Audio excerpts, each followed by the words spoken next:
Do you know I've been to my mum and dad's? Right, I was talking to my mum about stuff. Oh, right. And she was saying how this flower solved a crime.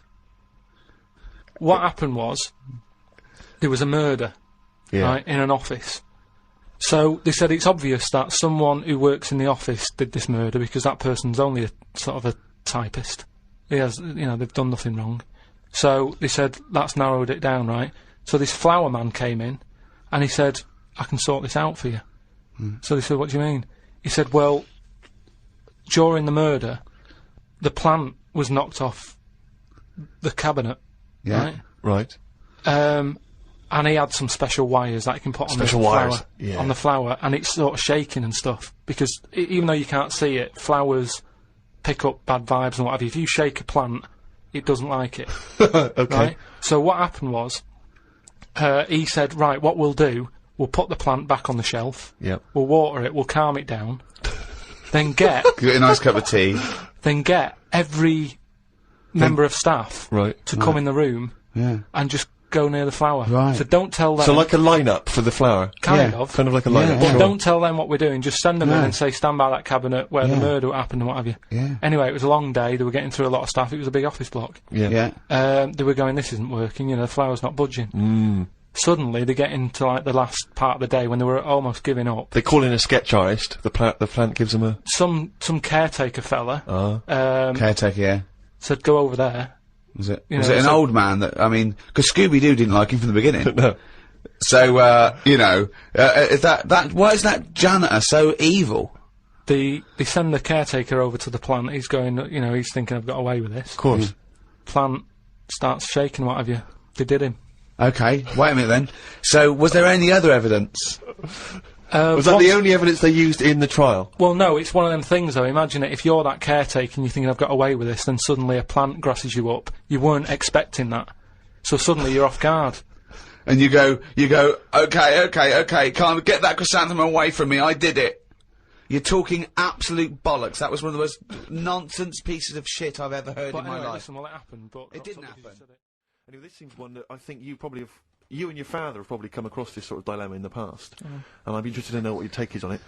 Let me see, this is from Lee Matthews by the look of it. He says, he lives in a suburban area where the local teenagers also live on the same road, and they're running riot. They're smashing wing mirrors off the cars, they're crashing into parked cars on their skateboards, and they're just generally making mayhem, you know, night and day. What can he do to stop this going on? The parents of the kids don't seem to give a damn. Anyone who complains to them, they just say, oh, piss off. You know, the police are useless because they never catch them in the actual act of violence, which is what they got to do to apparently convict them. So they don't know who to turn to, really. It's rather like when a little old lady went and got the A-team, you know. It's a great, and he was dressed as an elderly Chinaman. Exactly. She knew who he was. Colonel Decker didn't have a clue. Yeah. You see, it's weird, because now it has got out of hand. Do you know what I mean? Like, years ago when I was growing up on the estate, yeah, you had problems, but not like you have now. Do you know what I mean? You know, Summers were nice as well, weren't they? Well, it did seem that way, didn't it? Yeah. Right, and... Police are getting shorter and younger. But you yourself kind of admitted in the past that you were something of a tearaway. You didn't do anything like these kids here. I mean, the thing is, I was scared that if I got caught doing it, my dad would go mad. Yes. And I remember smashing a car window by accident and legging it in the lounge and sort of pretending to go asleep on the settee. Right? Genius. And I heard a knock at the door. He chloroformed himself just to be unconscious when his dad came home. And there was a knock on the door, and I thought, oh god, this is the fella who saw me. I was chucking a stone in the air, seeing how high I could throw it. Of course you were. Did it keep landing on your head? That would explain a lot. And it came down. Chucking a stone in the air, love To it! see how far I could throw it. Brilliant. So, you know, I wasn't bothering anyone. Did you by invent that game? Right, Did you get the stone for your birthday? Go and play with your stone. He gave one to Suzanne. Carl, go and play with your stone.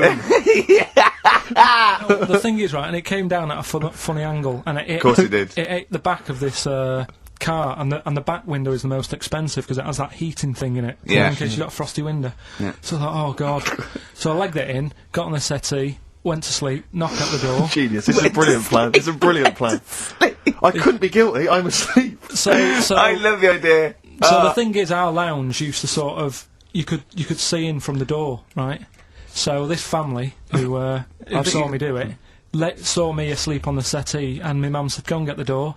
And I sort of went, "What?" As if I'd been asleep. Yeah. I went to the door, like rubbing my eyes, and the fella said, "What did you run off for? I saw you." I was like, "Oh no," and I didn't see my dad. I went out. It was when he was working sort of evenings, so I went out so I didn't have to see my dad. And then the next day I came home from school, and my dad said, 45 quid. Ooh. That's all he said. That's all He he said. looked at me. And then you fell asleep, and he went, wake up. You know what I said? No, 45 quid. Now the thing Carl. is, he didn't have to do £45, anything. Carl. Now, I know you were saving up for a brick, but you can't have it. Yeah. But do you know what I mean? It's like, I knew I did wrong, and I was scared that my dad was going to belt me. Yeah. So I was like, I'll be more careful next time. But that was clearly good parenting on the part of your father, because these young tykes, clearly they don't have the what do you do? the father support. I don't even. I don't know If you were living in that street, very quickly, what would you do? What would your approach be? If you were living in his street. What if they'd come home, right, and they just vandalised all your pebbles, right, that you'd been saving over the years, and just threw your gravel away? What would you do if they just... I'd probably clout one of them. So you'd use violence? I think it's the only way sometimes. Sometimes the only way. And I don't mean, really bad, but I'd show them that I'm not putting up with this. Right. And then the problem is you've got their family coming round, and they're probably quite... Go to sleep. If you hit a kid and the dad comes down, just go to sleep. Yeah. Just... Equally, if you're doing a bigger crime, a bank job or a murder... Remember to take the stocking off your head, because if they wake you up and go, why have you got a stocking on your head? Just go, I had a weird dream. It won't work. It's like with our kid, right? He was... I told Ricky about this the other day in the pub, but it's... Is this your brother? It never, because he was a terror, wasn't he? Well, yeah, a little bit, but he was did more... drive a tank down the high street once, didn't he? Yeah, that's when he was in the army. But another story. But this time, I remember my mum and dad were going out right for the evening, and I must have been about 5, so our Mark was like probably 18 or something like that, 16, 17, 18. So my mum and dad go out, and our Mark says to me, "Right, here's a deal. Do your little deal. I'm going to have a load of women round." Right? Deal is, I'll let you have your tractor in the house. Wow, he had a tank, you had a tractor. but his brother didn't have the rocks that Carl had. No. So he needed the tractor to put his toys along. What kind of a man was he? He brought a bunch of women round? So, yeah, there was loads of... But do you know when you're a kid, you don't think, oh, I know what they're up to. You're not bothered, are you? Do you know what I mean? As long as I've got my tractor, I'm happy. Yeah. So I was... But he hasn't changed a bit. But how many women did he have around? Was it just him and, a bunch of women? Yeah. Was it like... What's his name? What's his name? Like Nedwell from Confessions? Yeah. Confessions of an Older They Brother. all just came round and had a He big liked orgy. his women. Seriously, right, my mum and dad had to move because they got sick of women coming round saying, I've got a kid and it's your Mark's. They had to move because it got that bad. Did you hear... When you were playing on your tractor and there was women running back and forth in underwear, did you ever hear this noise? Did you ever hear that? Or kind of wow, wow, wow, wow. Wow, wow, wow, wow. And just see your brother's arse disappearing down the thing being chased by a butcher. Did you ever... It's not important, is it? Law and order. Not that interested in it, to be honest. What do you mean? I've got no interest in law and order whatsoever. It's not part of my life. That's the problem. You keep picking topics that don't buzz me. Of course they do. They don't. Well, let's talk about this. You're a man quite obsessed with law and order. Based on what? Well, law and order is basically to protect the innocent, isn't it? I mean, when we think of law and order, we usually think of crime and punishment, but it's all about protect our person. We have the right to walk the streets without getting mugged. When someone wrongs us, we want justice. It's fundamental.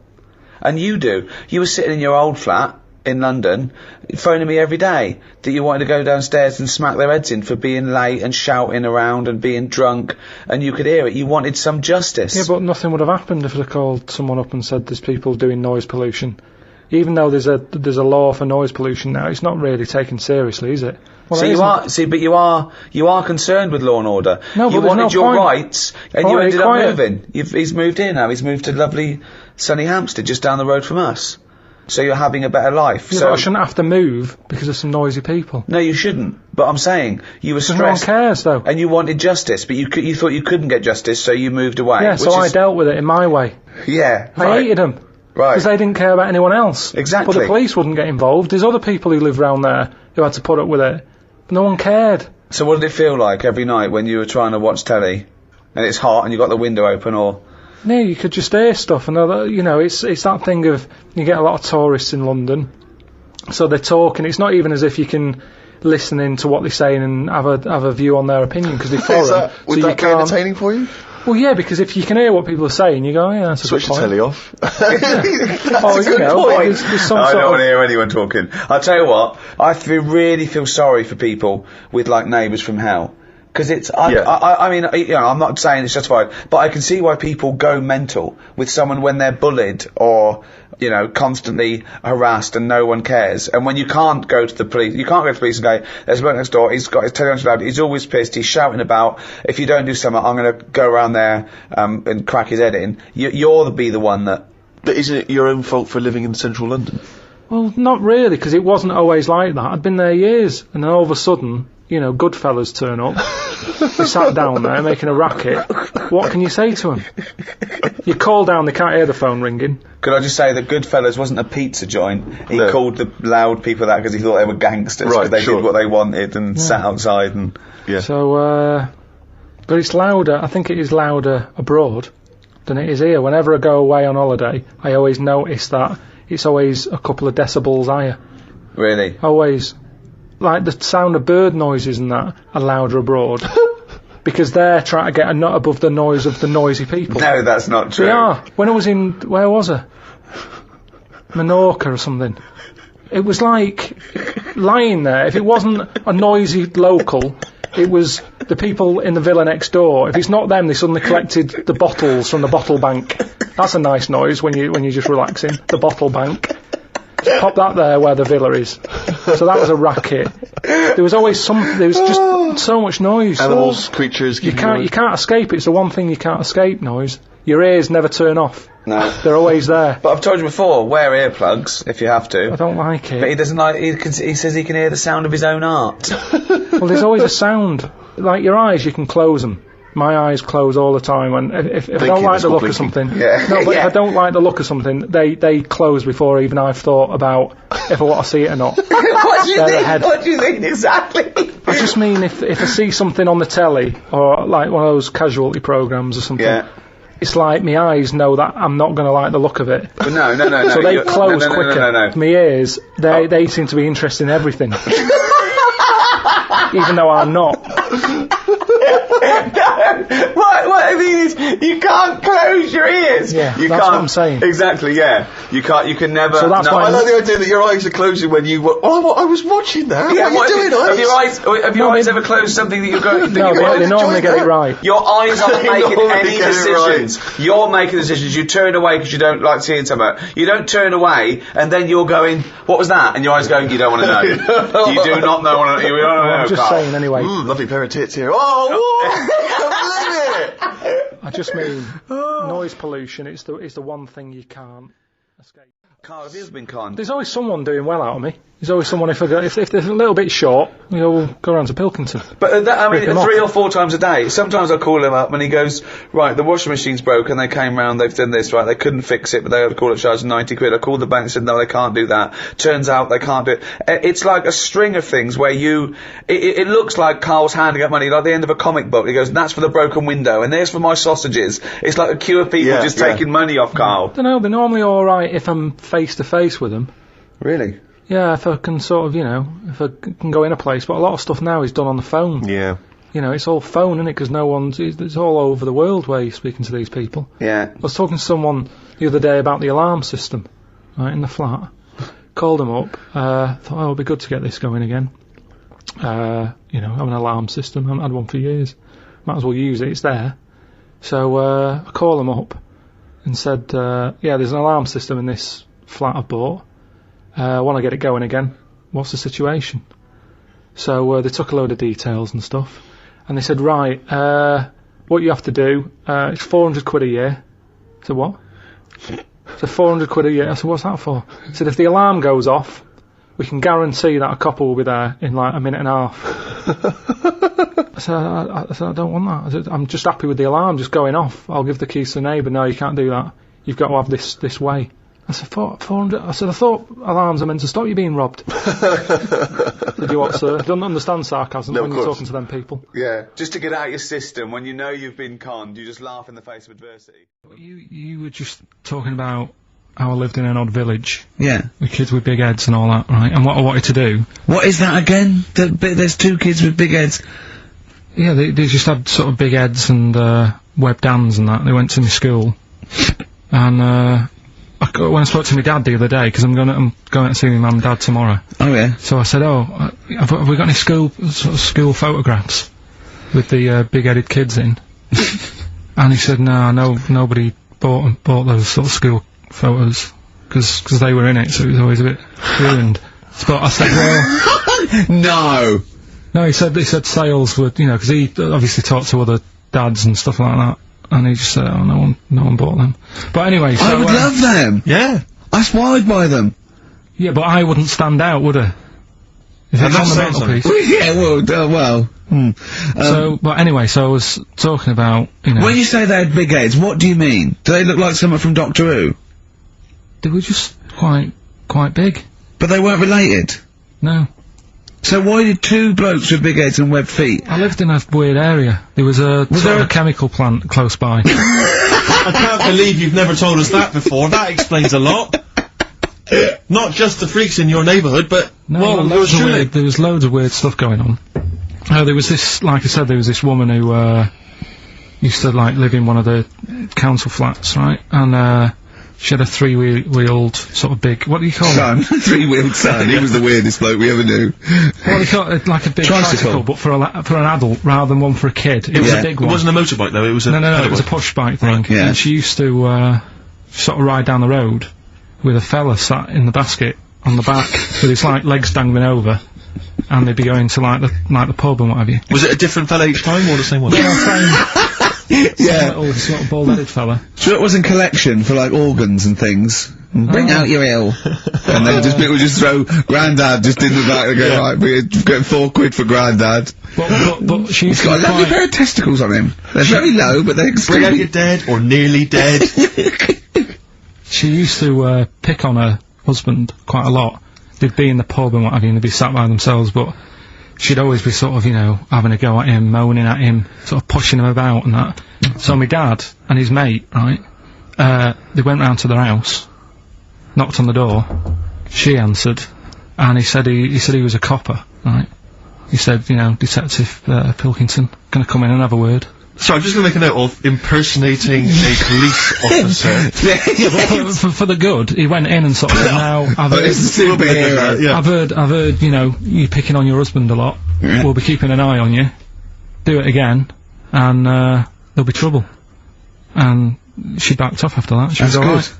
And how was the husband? Was he still in the basket, though? Was he allowed to ever sort of, ride up front with her? Or was he just always in the basket? She'd sort of stopped picking on him in public places and stuff. That's good. You can't get done, can you, just for doing that? I think impersonating a police officer... Well, you probably did. There was no gain. I think you can't impersonate a police officer full stop, but I think they'd probably be lenient on him that he was, but let's face it, he's not gonna be caught, because why would anyone know about it? It's not like his son's gonna say it on a radio station, is it? And stitch him right up. Is this something he did generally? Kind of a little bit like vigilante work? Just whatever, him and his mate, just, if they saw something going on, they go, what can we do? What little scam can we do, or whatever. That's fantastic! That is brilliant. Right, okay, coming up, Knob News. And Monkey News. And Monkey News. And the answers to Rockbusters. What a show. Talking about, your parents listening, Carl, it was in Heat this week, and, they mentioned that he does this thing on Sky. What is it? It was this thing with Richard Bacon, some programme about watching telly, and you just talk about what you're watching, and that. And he was annoyed, because he said his parents are there, and so he's not doing it. He's not going to turn up, because they mentioned it in Heat. And so his parents might watch? Yeah. Why are you worried about that? I don't like them watching stuff, do I? I told you, it dates back to when I did Little Donkey at school. Sure. I don't want people watching me. What's that? Just renew us on Little Donkey? What happened? It was just, I was there to play the drums and that, in We Three Kings. I was loving it, I got a bit carried away. How old were you? About 13, yeah, right? Really? Probably. Yeah. About 10 probably, Yeah. 6. Between 6 and 13. Where old were you? What school were you at? Okay, you were playing Little Donkey. Yeah. So, and, no. No, but it was one of them schools where everyone sort of was in the same one. Do you know what I mean? Oh, a Manchester school. Yeah, just the one do you classroom. mean?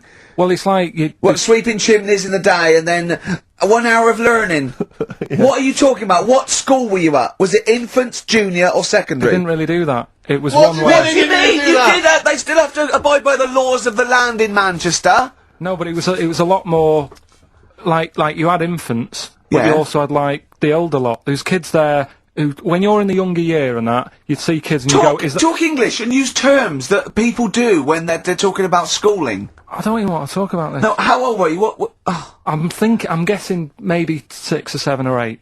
So you went from 13 to 6? Yeah, but like I say, it's hard to remember because Imagine if you were giving evidence in a trial. Yeah. How old were you? I don't know. Yeah. I mean, I don't know. I can't really narrow it down other than 7 years either way. You know, theoretically, Yeah. he could get called up for jury service. That's a frightening thought that you came up with before the break. That Carl on jury service. Carl could be responsible for Yeah. someone's rest of their life. Yeah. Because jury service, that applies to anyone. Anyone could get sent the form. Yeah, I think you're obliged to go unless you have a really decent reason not to. Imagine it was a really, really important trial. But what annoys me is that isn't it supposed to be you're tried by 12 good of men your and peers? true. 12 good men and true. Yeah. Good men and true. And women, of course. The only these thing days. I can hope is that the defence attorney would wheedle out Carl at an early stage. Oh yeah, objection. I object. Yeah. Why? I object. Have you heard of something called Rockbusters? Yeah. Well, sorry, you can't just object on that. Okay, then what if I tell you my client, standing trial, is a little gay Chinese fella? And here are some of the tapes Yeah. from XFM. My What would you suspicion do? is he's prejudiced. so how does it work then? How does what work? What do you mean? You just get called up and you have to do jury service unless you've got a very good reason. And it's not, I normally have Mondays off. Yeah, yeah. Oh, you wouldn't like that. Oh, Oh, yeah, or you have to get there at 9 I've got to o'clock. prepare monkey news. Yeah, yeah. Oh, you couldn't stand it. Just wouldn't do it. I wouldn't What would you say? say, "Oh, don't get me involved," because I got involved once. Don't get me involved! No, What do you mean you got involved once? well, with the police and that, when I lived in Manchester, I saw a bit of car crime going on. Right. And I got involved. Hassle. Telling you. How did you get involved? You phoned the police? Yeah. Yeah. Because I Snitch. thought, well, I know, well, that's just it, but I thought I'd hope somebody did Grass. it with my, well, Yeah. so, and it's just a hassle. Loads of phone calls. Canary. Having to stand on a balcony of this, tower block that I lived in. Police shouting up at me. I'm stood there with my underpants on, right? And what it was, a car had been robbed, right? Mm-hmm. So I call up the police and that, Yeah. right? Said, right, listen, car's been robbed. And they said, where is it? I said, I don't know, just across the road from where I live, right? So I tell them where I live. And Where they go, do you live? How old were you? 13? so she's asking loads of questions and that. I'm saying, look, whilst you're asking all this, they're actually getting away, so, will we leave it? And she's like, no, we'll track it down, blah, blah, blah. So I said, well, look, I work nights. What could you see? You could see some I could lads see some lads just pushing a car. Pushing a car. Yeah. That's how they steal cars in Manchester, is it? Yeah. Everywhere else in the country, they're getting in, they're driving them away. In the south, yeah, they drive them away. Exactly. You usually sort of like In start the Manchester. engine. Could you get away a lot faster? What do the police do? Push their panda car after them. Exactly. Say, come on lads, don't cheat, don't get in the car. They're just pushing it. It was late at night and that, and Oh, I suppose okay. you don't want to start the engine. Of course you don't want to wake people up, not when you're nicking cars. Of course you don't. Alright, No, so, no. so is it Late working at for night? you? Hold on, they weren't They were gay. wheeling They it to weren't the gay, bus were stop. they? They were out late, really? Come on, Carl, so what happened? So, anyway, I said, look, don't call me back. I'm going to bed. Right? I've got work in a bit. Brilliant. So, Let's go, what? so that was that, right? Where were you working? Next thing, right? Phone's going. Hello, it's the police again. I said, I told you not to call me. Right? I told you not to call me at home. So, they said, right, the police are outside. Can you go on your balcony? She's like, oh. So I'm 10 stories up, right? Stood on the balcony with like my underpants on. Yeah. Right? And the police are saying, where's the car? And I'm saying, I don't know, they've gone down that road now. So I'm trying to point to them. They're shouting up, saying which road and all that. And I just thought, why did they get involved? Yeah. I don't think they found it. No. It was hassle. The know what I mean? blokes were pushing it too fast. Exactly. They were in the next street by now, weren't But they? this, don't get involved. Don't get after that. Imagine him being on some sort of trial where it was like some sort of mob affair. Yeah, gangland murder. Imagine him going into the witness protection. The police just explaining to him, your new name is Jeffrey Peters. Why can't I be called Bruce Wayne? Well, no, Mr. Pilkington, listen. Imagine that. Do you know what witness protection is? Oh, go on. Amazing. Look, it's when supposing you were to give evidence against the mafia, right? You've done a job for them and now had to give evidence against them, right? Right, well, if you're going to do... I mean, all I did was 2 kids nicking a car. Yeah. Don't start messing with mafia. No, listen, of course not, no. But imagine you were in the mafia, and that you got caught doing something, but instead of going to prison for the rest of your life, you said, oh, well, I can give you Mr. Big, yeah? So they go, okay, give us Mr. Big and we'll let you off, right? So the police go, right, okay. I got handed this leaflet in Soho. So you say, okay, well, I'll give you names. They go, right, we get evidence in court, and you go, yeah. They go, right, we'll have to get you away because you'll be done for. So you give us all the names of Mr. Big, right? We'll give you a new identity, a new passport. We'll let you go and live in Canada for the rest of your life with Suzanne, right? So why have I got to do all that? Because they'll bump you off, won't they? How did you know it was me? Because you have to give evidence in court. So they go, oh, Pilkington squealed. So you got to change all your life. Yes. Yeah. They've killed someone. Yeah. Yeah. Well, look, you just know you're giving them in just to keep you from going to jail. So you don't want to spend the rest of your life in prison because you're involved in something or or whatever. It doesn't matter, Carl. No, listen.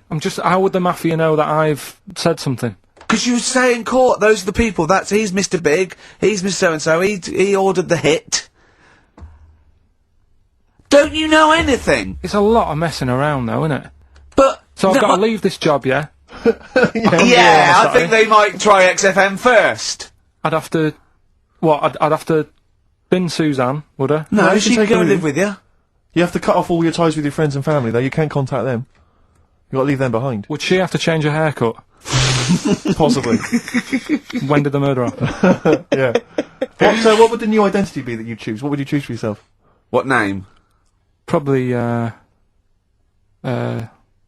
wanted to be called Brett when I was a kid. Okay. Right. Brett what? Brett Pilkington. You got to change your surname, yeah? Yeah. Well, yeah. Yeah. Maybe go ex-directory. Where would you move to? Probably back up north. No. Well, no. No, don't do that. Don't do that. Can I suggest, maybe, Brett Hanson and go and live in Australia or Canada or something. Well, maybe when they're not operating, maybe, you know, and they just forget it. You might have to change your identity as well. You might have to grow your hair. Well, you can't grow your hair, but maybe wear a wig or a moustache. What would you do? What would you wear? So, like an afro or something? Something like that. That would be brilliant. That would be absolutely brilliant. And I've got to do all that just because for 5 minutes I stood in a court thing. Yes. And said he's the one who did it. Yes. Yeah. Well, why can't I just wear the afro and the glasses when I'm in the court? Say my name's Brett, right? Yeah. Change my voice a bit. He did it, and they go, thanks very much. I go off, I carry on my life. That's I'm still coming in here on Saturday. I don't know why they haven't thought That of is genius. Discounts all the witness protection scheme. Why don't they do that? Yeah. So they go, well, I'll go to court as Brett Hanson Yeah. with an afro. I don't like that. Yeah. Right, and then when I come out, I'm back to Karl Pilkington, still talking like that, but without the afro. That is perfect. You've got... Why don't you call the FBI and say, listen, I can save you billions of dollars a year. You're a genius, Karl. Right. I have a fascinating tale to tell you, Karl. I think you'll be intrigued. When I do junkets for films in America or Toronto Film Festival, I was assigned a security, and I've had security before. I often have security. They just sort of get you in and out of the car, and usually just to control sort of autograph hunters and things. But this time I was given a security, and he came in a suit. He looks about 30. He looked quite unassuming. I thought he was from just a security firm, and there was a couple of them. And first of all, they were talking to each other, and I thought, wow, the stakes are higher here. I don't know. I don't know why. And they drove us to the hotel, and there was loads of people going to the hotel. I mean, much bigger stars than me. You know, there was Ed Norton and George Clooney, and they were going in and out. And he goes, we can go past these. And he called ahead, and he knew everyone. He just knew everyone. And we went down in the car park. We were met by another security guard in the hotel that let us go past everyone. I mean, Clooney's having to queue up and sign. I'm thinking, this is weird. And I was feeling a bit guilty because I was there to promote the film. And I think, this security guard's so good, I'm never going to ever have to pump into anyone. It was amazing.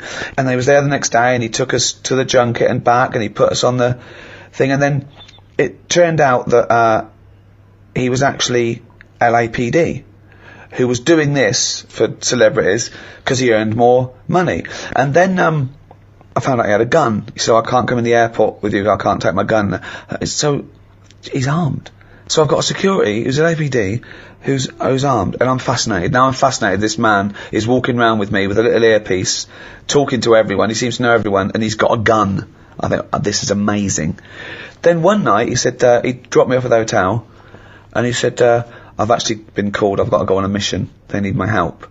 I said, really, what is it? He said, it's a hostage situation. He said, and I'm also SWAT. So now this is amazing. He's now officially the coolest man I've ever met in my life. So he goes off. Then I'm thinking, I'm worried about him. I was talking to Jane, I was thinking, wow, he does this, he gets this extra cash, he's risking his life, and now he's going to a hostage situation. And I was thinking, oh God, it's just a silent hero. So next day, I was like, how was it? He said, I was fine. He said, I just turned up. He said, I had to do it in my suit. He said, because I'm the negotiator.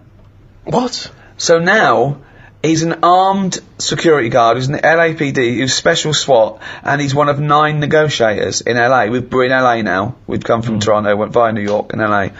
So I went, oh my God. And I just asked him questions for 2 hours. So the first thing that happens is, so someone runs in with a hostage. This guy, who's just a kid, who was 19, he'd done a robbery. He'd panicked and he'd run away. The police were after him. He ran in and he took his kid with him. It was just a 3-year-old kid. Okay. That often happens. Most hostages that people take are their family, because it's all they've got. And they go, I'm going to kill my wife or my kid and that. And they don't mean it. They're not going to. But they need a hostage. They've got a gun. So he talks to them and he says things to them like, you know, you didn't mean this to happen, did you? They went, no, he said they got out of hand. It just got out of hand. And he has to let them trust him, because they've got a hatred for the police, of course. They don't trust the police. And the first thing he does is call the phone company and say, what's the number of this address? He goes, change it by 1 digit. So now only he can call that number, because of course you can't have an engaged signal. If they haven't got a phone, they have to throw a phone through a window. So they've got to have contact with this guy. You know? I said, what happens if this guy says, you're never going to get me out, I'm going to kill all the hostages? He said, then my sole purpose is to get him to stand near a window. And I went, wow. Now apparently, there's a police marksman ready, of course, if they think they've lost him. The important thing is you've got to take him out, because you've got to protect the innocent. So how they shoot him is they shoot him in the top lip, and it takes out the brainstem, so there's no reflex. And I'm just being absolutely... I'm captivated. What do you think of that, Karl, as a job? It's amazing, isn't it?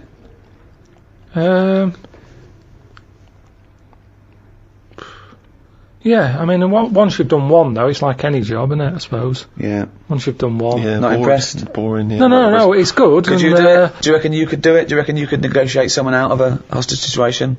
Well, I think in one of them tones? things, there's nothing you can do. It's like, it doesn't matter if it goes wrong, because it you does. did your bit. No, it's like being a vet, isn't it? Not really. Not really, because that's ridiculous thing to say. It's nothing like being like a vet. No, it is. What I mean is, you're expected to make the little kitten live. No, there's loads of it. Because I was saying, so he says, I need a car by 5 o'clock, or I'm going to kill someone. He then makes sure that he doesn't kill anyone, but he makes sure that car doesn't come till 5:15. Even if it's there, he keeps going, it's on its way, because then the hostage knows that he's not in control, really. Even if it's as easy as saying, I want my wife here, and he can get her there at 5, he makes sure she doesn't turn up till 5:20. Yeah. It's just little things like that that's just absolutely fascinating. The psychology of it is just amazing. But he's not bothered, is he? If He is 15 bothered. minutes late. He is, because he really takes a bit, he empathises with these guys, and he says, no, you've got to understand. No, but the fella in the house with the gun, yeah, he's not going anywhere. 15 minutes either side doesn't matter. Well, why is he in a rush? I don't think Karl's getting how important, how No, amazing. you said Yeah. they make the car 15 minutes late. Yeah. He's getting his car. That bloke's not in a rush. He's never going to get in the car, is he? That's the other thing as well, because once a bloke said to him, I need a car, and he just went, where are you going to go? And the bloke went, Yeah, I forget that. He has to make them forget their deadlines and their demands. So soon it doesn't matter. And he has to get in their head. But to do that, he says that he has to empathise with them to a certain extent. He has to understand why they're doing it, to talk to them and go, yeah, you've had a bad day. That would send anyone. But he has to get their trust. Carl, try and talk me out. You think it's that easy? Right, I've got a hostage situation, right? Done a crime. I've run in the building. They go, there's only one person we can ask for. Get me Karl Pilkington. Okay, you turn up. Right, what's your question? So you've asked for me to deal with this? No. The police know that you're their top man. There's a guy in here, he's got a gun, he's got a hostage, okay? He's just done a crime. They don't know what to do, okay? Right, you turn up. What's your first question to the... I'm talking to you. Well, no, you got to assess... Right, I'd say, right, I think there's a saying, actually, you say, where's brass? Right? Right. I found that out, I overheard that. What's that? It was something, You're wasting time! Who's that bull cunt that's just turned up? I'm gonna fucking kill it! Right, where's brass? What does it mean? I heard it at school when they... I don't know what the fuck you're talking about! God, just you... It means, I heard someone use it on the... Well, I don't know what the fuck it means. It means the top person of the police who are around at the moment. Yeah, well, I'm the fucking top brass here. I've got a fucking gun against this kid's head. Who the fuck are you bald little shithead? Where's my car? What car? I've asked for a car. Where's my fucking car? Am I talking to you now, am I? If you want, yeah. Are you the negotiator? Yeah. Right. Get me a fucking car. Where do you want to go? Oh, I'm fucking sore for shouting. Throw a phone through the window so I can talk to you over the phone. No. Alright, in a minute. Don't ever fucking say no to me. In a minute, I said. Okay. Right, the clock's going. Where's this fucking phone? Listen, I've got a sore throat. I've got a sore throat. I can't talk anymore with that phone. I've been called up here. I can't hear you. I need a phone. I've been called up here. Yeah, can you put the phone through? Why aren't you putting the phone through, you dopey cunt? You want to talk to him? Because I don't want to give you a phone straight away. You said you've got to delay him. No, but you've got to talk to them. You shouldn't even demand a phone. You should make sure you've got a phone, you dopey twat. Give him a phone. Right, thanks. Alright, how's it going? That's better. Right. Right. Who are you, by the way? Who are you? Bruce. I can't give you them details. Well, you can, because I've got to trust you, dopey sod. Are you police, or just some fucking cunt walking by? I'm a policeman. Right, I don't trust policemen. No, but I'm a bit higher than that. So listen. Or don't you tell me I'm laying down the law here. No, listen. I'm going to shoot someone unless I get a fast car. I've done a robbery. It's all gone wrong. You're after me now, but I want a car to the airport. I want a plane standing by. You don't know me, but I do this a lot. Right? And I can tell you that it never works out right. Do you know anyone who's done what you're doing and is now living a happy life? Well, I don't care. I don't care about living anyway. I don't care about living out. I don't care if this goes wrong, because I'm going to shoot the hostage. What's your problem? I'll just... I think you've got the wrong attitude, mate. I think you've got the wrong attitude here. No, but this is... to be honest with you, this was my last week. Why are you telling him that? Because I want to bring him down to my level. Right. What's that got to do with it? Well, you know, I've done this job for a long time. Right. And sometimes I felt like you. I've been, you know, even though I'm on this side, you know, sometimes I feel like, oh, I've had enough of this. Right, well, I haven't enough, but I'll tell you, I don't care about living or dying here, so if I don't get a car to the airport, all bets are off. I'm killing everyone and then myself, so you'll be a big loser. You will be a big loser, son. There you go, I've given you the clue now, Carl. He doesn't care about getting away with it. Now you've got to get him to stand near a window. You've got to take him out. Because I've got a gun to someone's head. You can't burst in, right? You've got what? Come on. How do you get him to stand near a window? Oh, I bet you're hot in there. Keep going. I am hot. Yeah, that's why I've just drawn the curtains and keep away from the window because the sun's blazing in. It's not too bad away from the window. It's the sun's gone round the back now. Just come and have a look. It's a lovely evening. Why do you want me to stand near a window? I think just because when you see how nice an evening it is. Worst load of drivel ever. Keep going. I'm interested. When you see how lovely. No, it's that thing. I've heard that if you smile, you feel better. So have a little smile.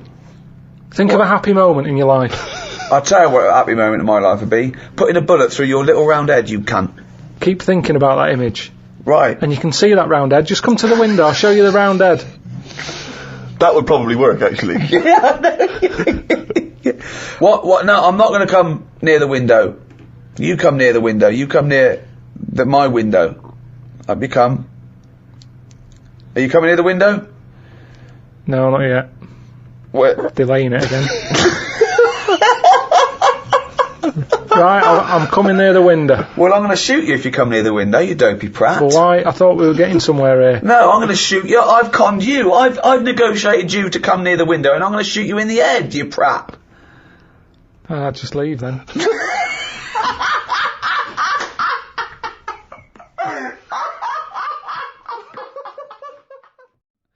I don't agree with execution. State execution of someone, whatever they've done, for many reasons, but the main one is I don't think you can have a state that shows that sort of violence against an individual, whatever they've done, and expect people to accept the very code and morality of treating people equally and not showing violence towards them. Karl, where do you stand on the tricky issue of capital punishment? You've given it some serious thought, I imagine. So what, you asking me, like, should he be on death row? Well, should someone flip the switch, send him to his death in the electric chair? Yeah. That was the least considered. Yeah. I mean, I saw a little bit of flicker behind the eyes. I don't know what. Well, just take us through the mental process that you arrived at the yes with there. So you've been. No, I remember that because there was quite a brief gap there. I just was thinking, it's not a nice job if you work in there and you've got to flick the switch. Right. But I was wondering if it's possible to just do it so it's linked up to someone's switch. What do you mean? When they put the lights on or something. So it's like sometime tonight when the sun goes down and people start putting the lights on in their house, it could happen. But we don't know what household. They might be away on holiday, so you might get an extra 2 weeks. But at least that way, because for me, the worst. You should say that. This is not the question I asked was whether we were talking about the morality of whether you put someone to death. But he was thinking about about literally the practicality of flipping the switch. Well, no, I think that aren't you talking about the integrity of the person who knows or knows not that they've put someone to death, like a firing squad, like what they used to do sometimes in the First World War when they had 6 riflemen, but only 5 were blanks and one had and no one knew if they were the person that killed them. Yeah. So, but my point is, you do agree that someone should be put to death for a terrible crime, do you? You've got to have something there to stop them people who don't care, haven't you? Nature's done it in a way with bees. They've gone, we'll give you a weapon, but if you use it, you die. And that's like the bee. Well, so they're worried they're going to go, I'm not going to do it. We do, won't we? We have people saying, 1, you can't do that. That's step 1. Here's the law. Don't do it. But there's a lot of people who go, I'm not bothered about the law. I'm not bothered about annoying people. Yeah, that's true. So for them, at the end of the scale, you've got the chair, and you stick the wires on their head, and we'll fry your head. And they go, oh God, I don't want that. That doesn't always work, does it, with being put to death? Because as a deterrent, most of the crimes aren't just crimes of gain with that. Some of them are crimes of passion, where a deterrent doesn't count because you see red and you go crazy and you're angry and you kill someone. I think a lot of those crimes, the deterrent isn't relevant. You know, things like armed robbery maybe, where it's a risk, what can I get versus what my crime. Maybe then it might be a deterrent. But then of course, if you start to get a capital punishment for crimes that aren't murdering someone, then that thing brings in you might as well murder them, because then you've got more chance of getting away with it. So it's very delicate what you make people be killed for. You've made an interesting and reasoned argument there, Rick. I'm looking forward to hearing the riposte.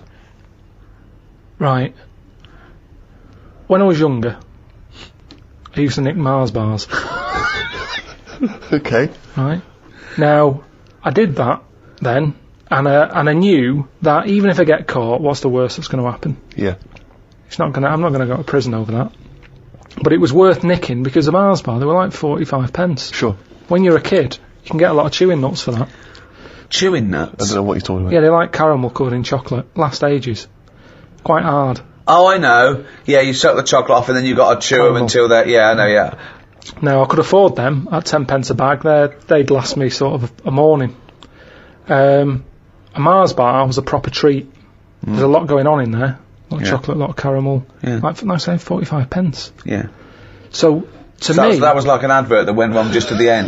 They started off good. They go, this fly's good. He's, you go there. Mars bar, there's a lot in it. It's like, oh, good, keep going. Yeah, it's got caramel. It's got, yeah. But it's 45 pence, which is too fucking much, so fucking nick it, you cunt. But, when I was younger, that was worth a risk. Because I knew that I'd be getting something worth 45 pence for free. You weren't going to get the electric and I wasn't going to get done. So, the stakes were high, the risk were low. No, wait. You mean the stakes were high, the risks were low? I think he's just trying to sound cool. The stakes weren't high. The stakes are what can happen to you, and the risk. The stakes and the risk are the same. The risk is the stake, okay? Yeah, unless you're nicking meat from a butcher's, then the stakes are high and the risk is low.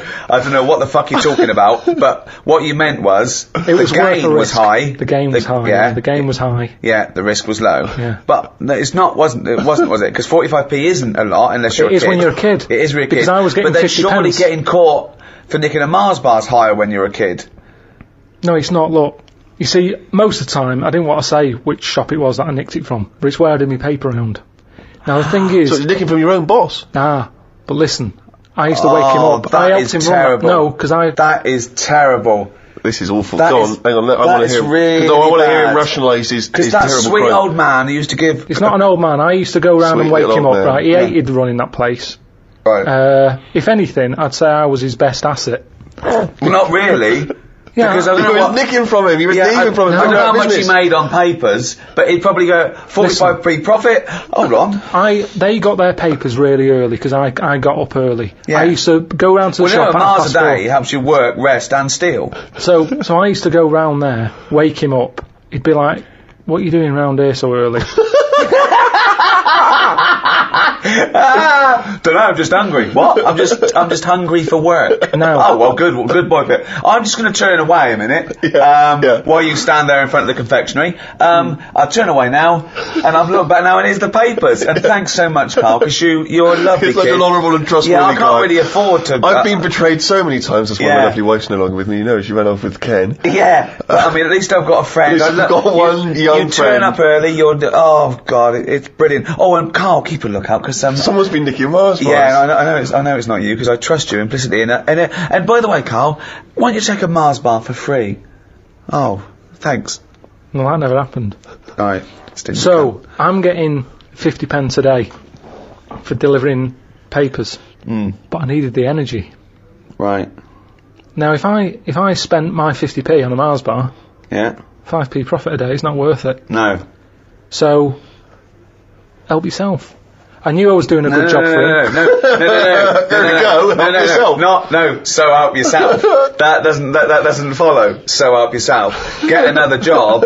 Leave that job. Negotiate a pay rise. Not help myself. That doesn't go. That's ridiculous. Where does it stop? If you worked in a nuclear power plant, well, they're not paying me much. Have a little bit of uranium. A lovely little bit of uranium. Yeah.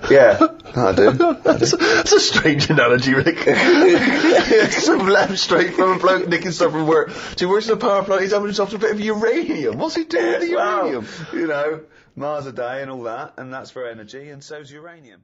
What do you make of New York's ex-police chief saying we need more bobbies on the beat? He's come over here, he's the guy that sorted out crime in New York City. He's come over, he said, you're going all over the place here. You need more bobbies on the beat, more policemen, a visible police presence. There was something last week about some copper in London who was sat on a bench, and he was asleep or something. Oh, yeah. And people were like outraged because like he should be looking after England's people, not nodding off on a park bench. Which is a bit daft because They were shouting he should be looking after England's people. Was this the 16th century you went back to? What do you think? He should be looking after England's people? wherever he was, if he was in like a park somewhere, they were like really annoyed because he was asleep. But Sure.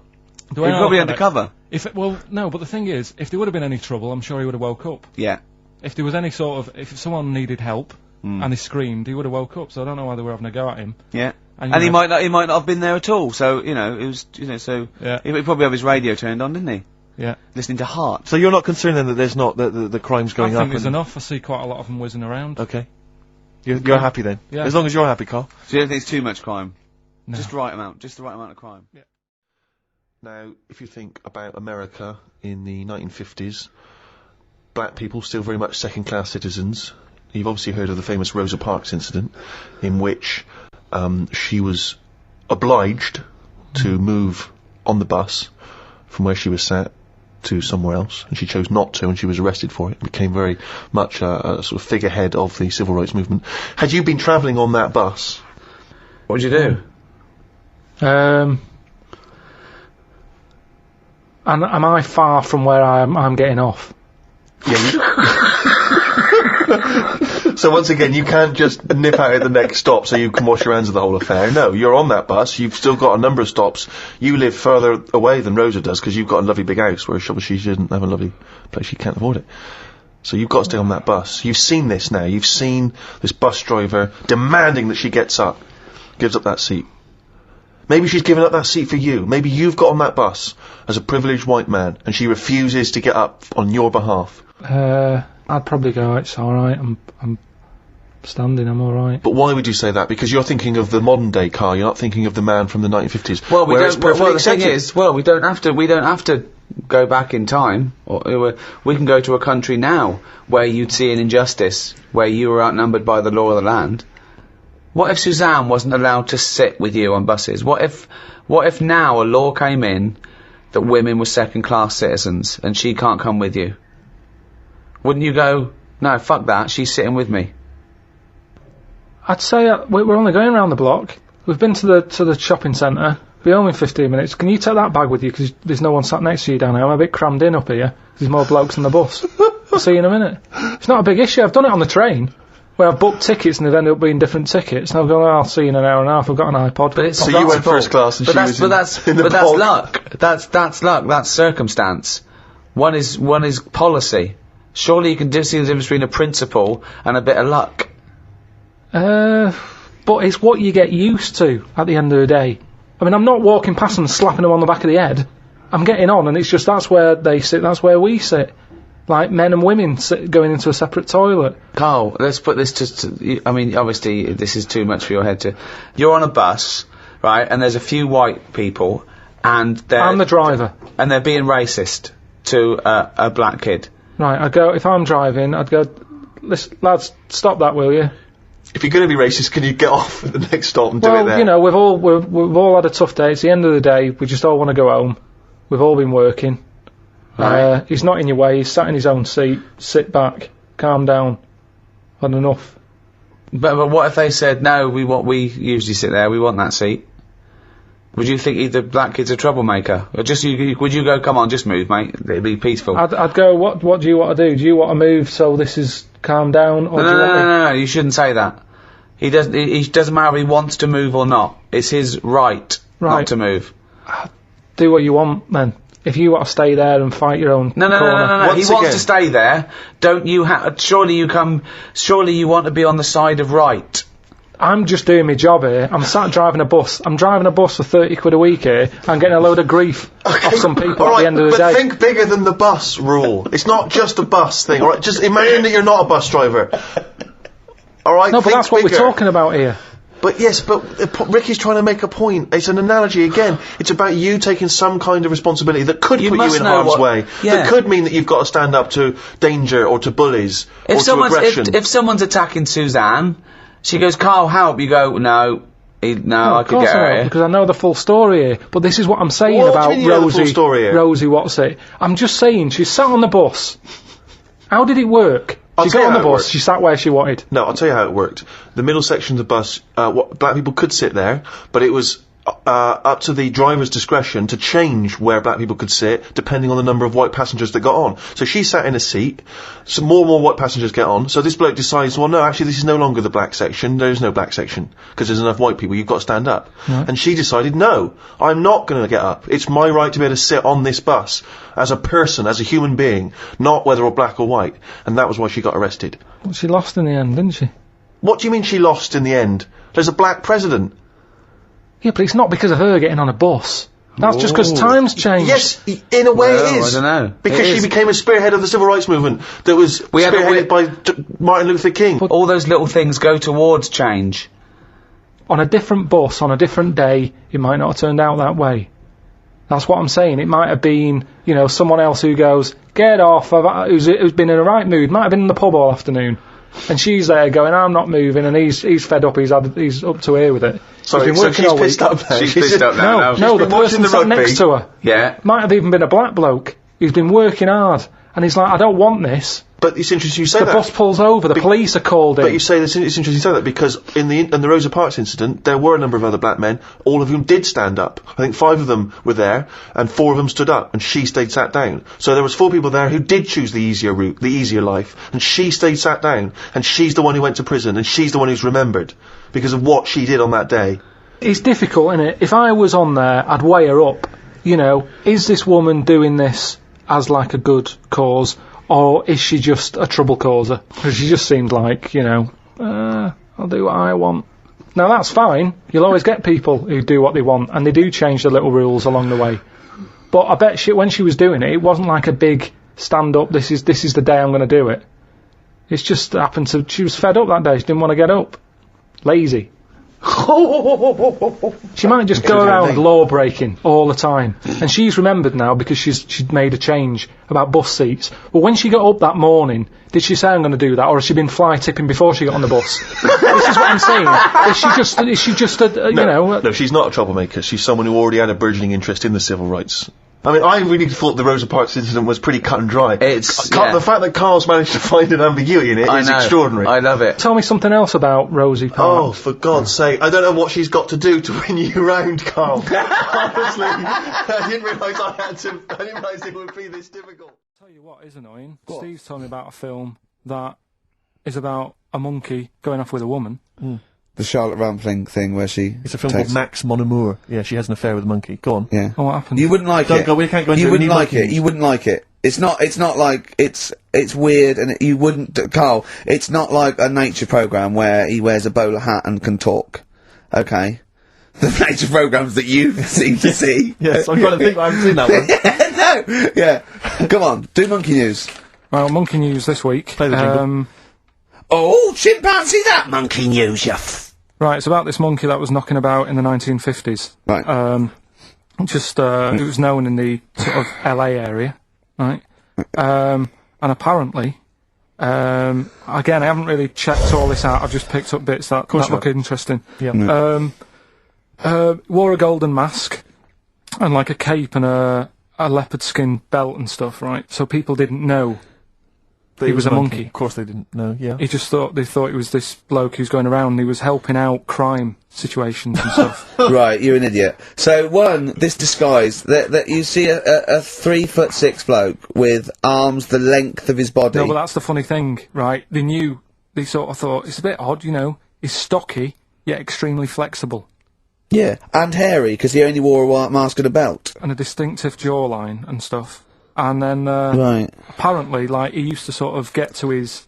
Nothing we say gets through, does it? You've decided you can picture this monkey going around solving crimes, and it's... telling you. Let him finish the story. Time's running out. So it sort of get to its crime by, like, swinging from the trees and stuff. Of course it would, right? yeah. Well, people just thought it's a normal fella. Of course. Then what happened was...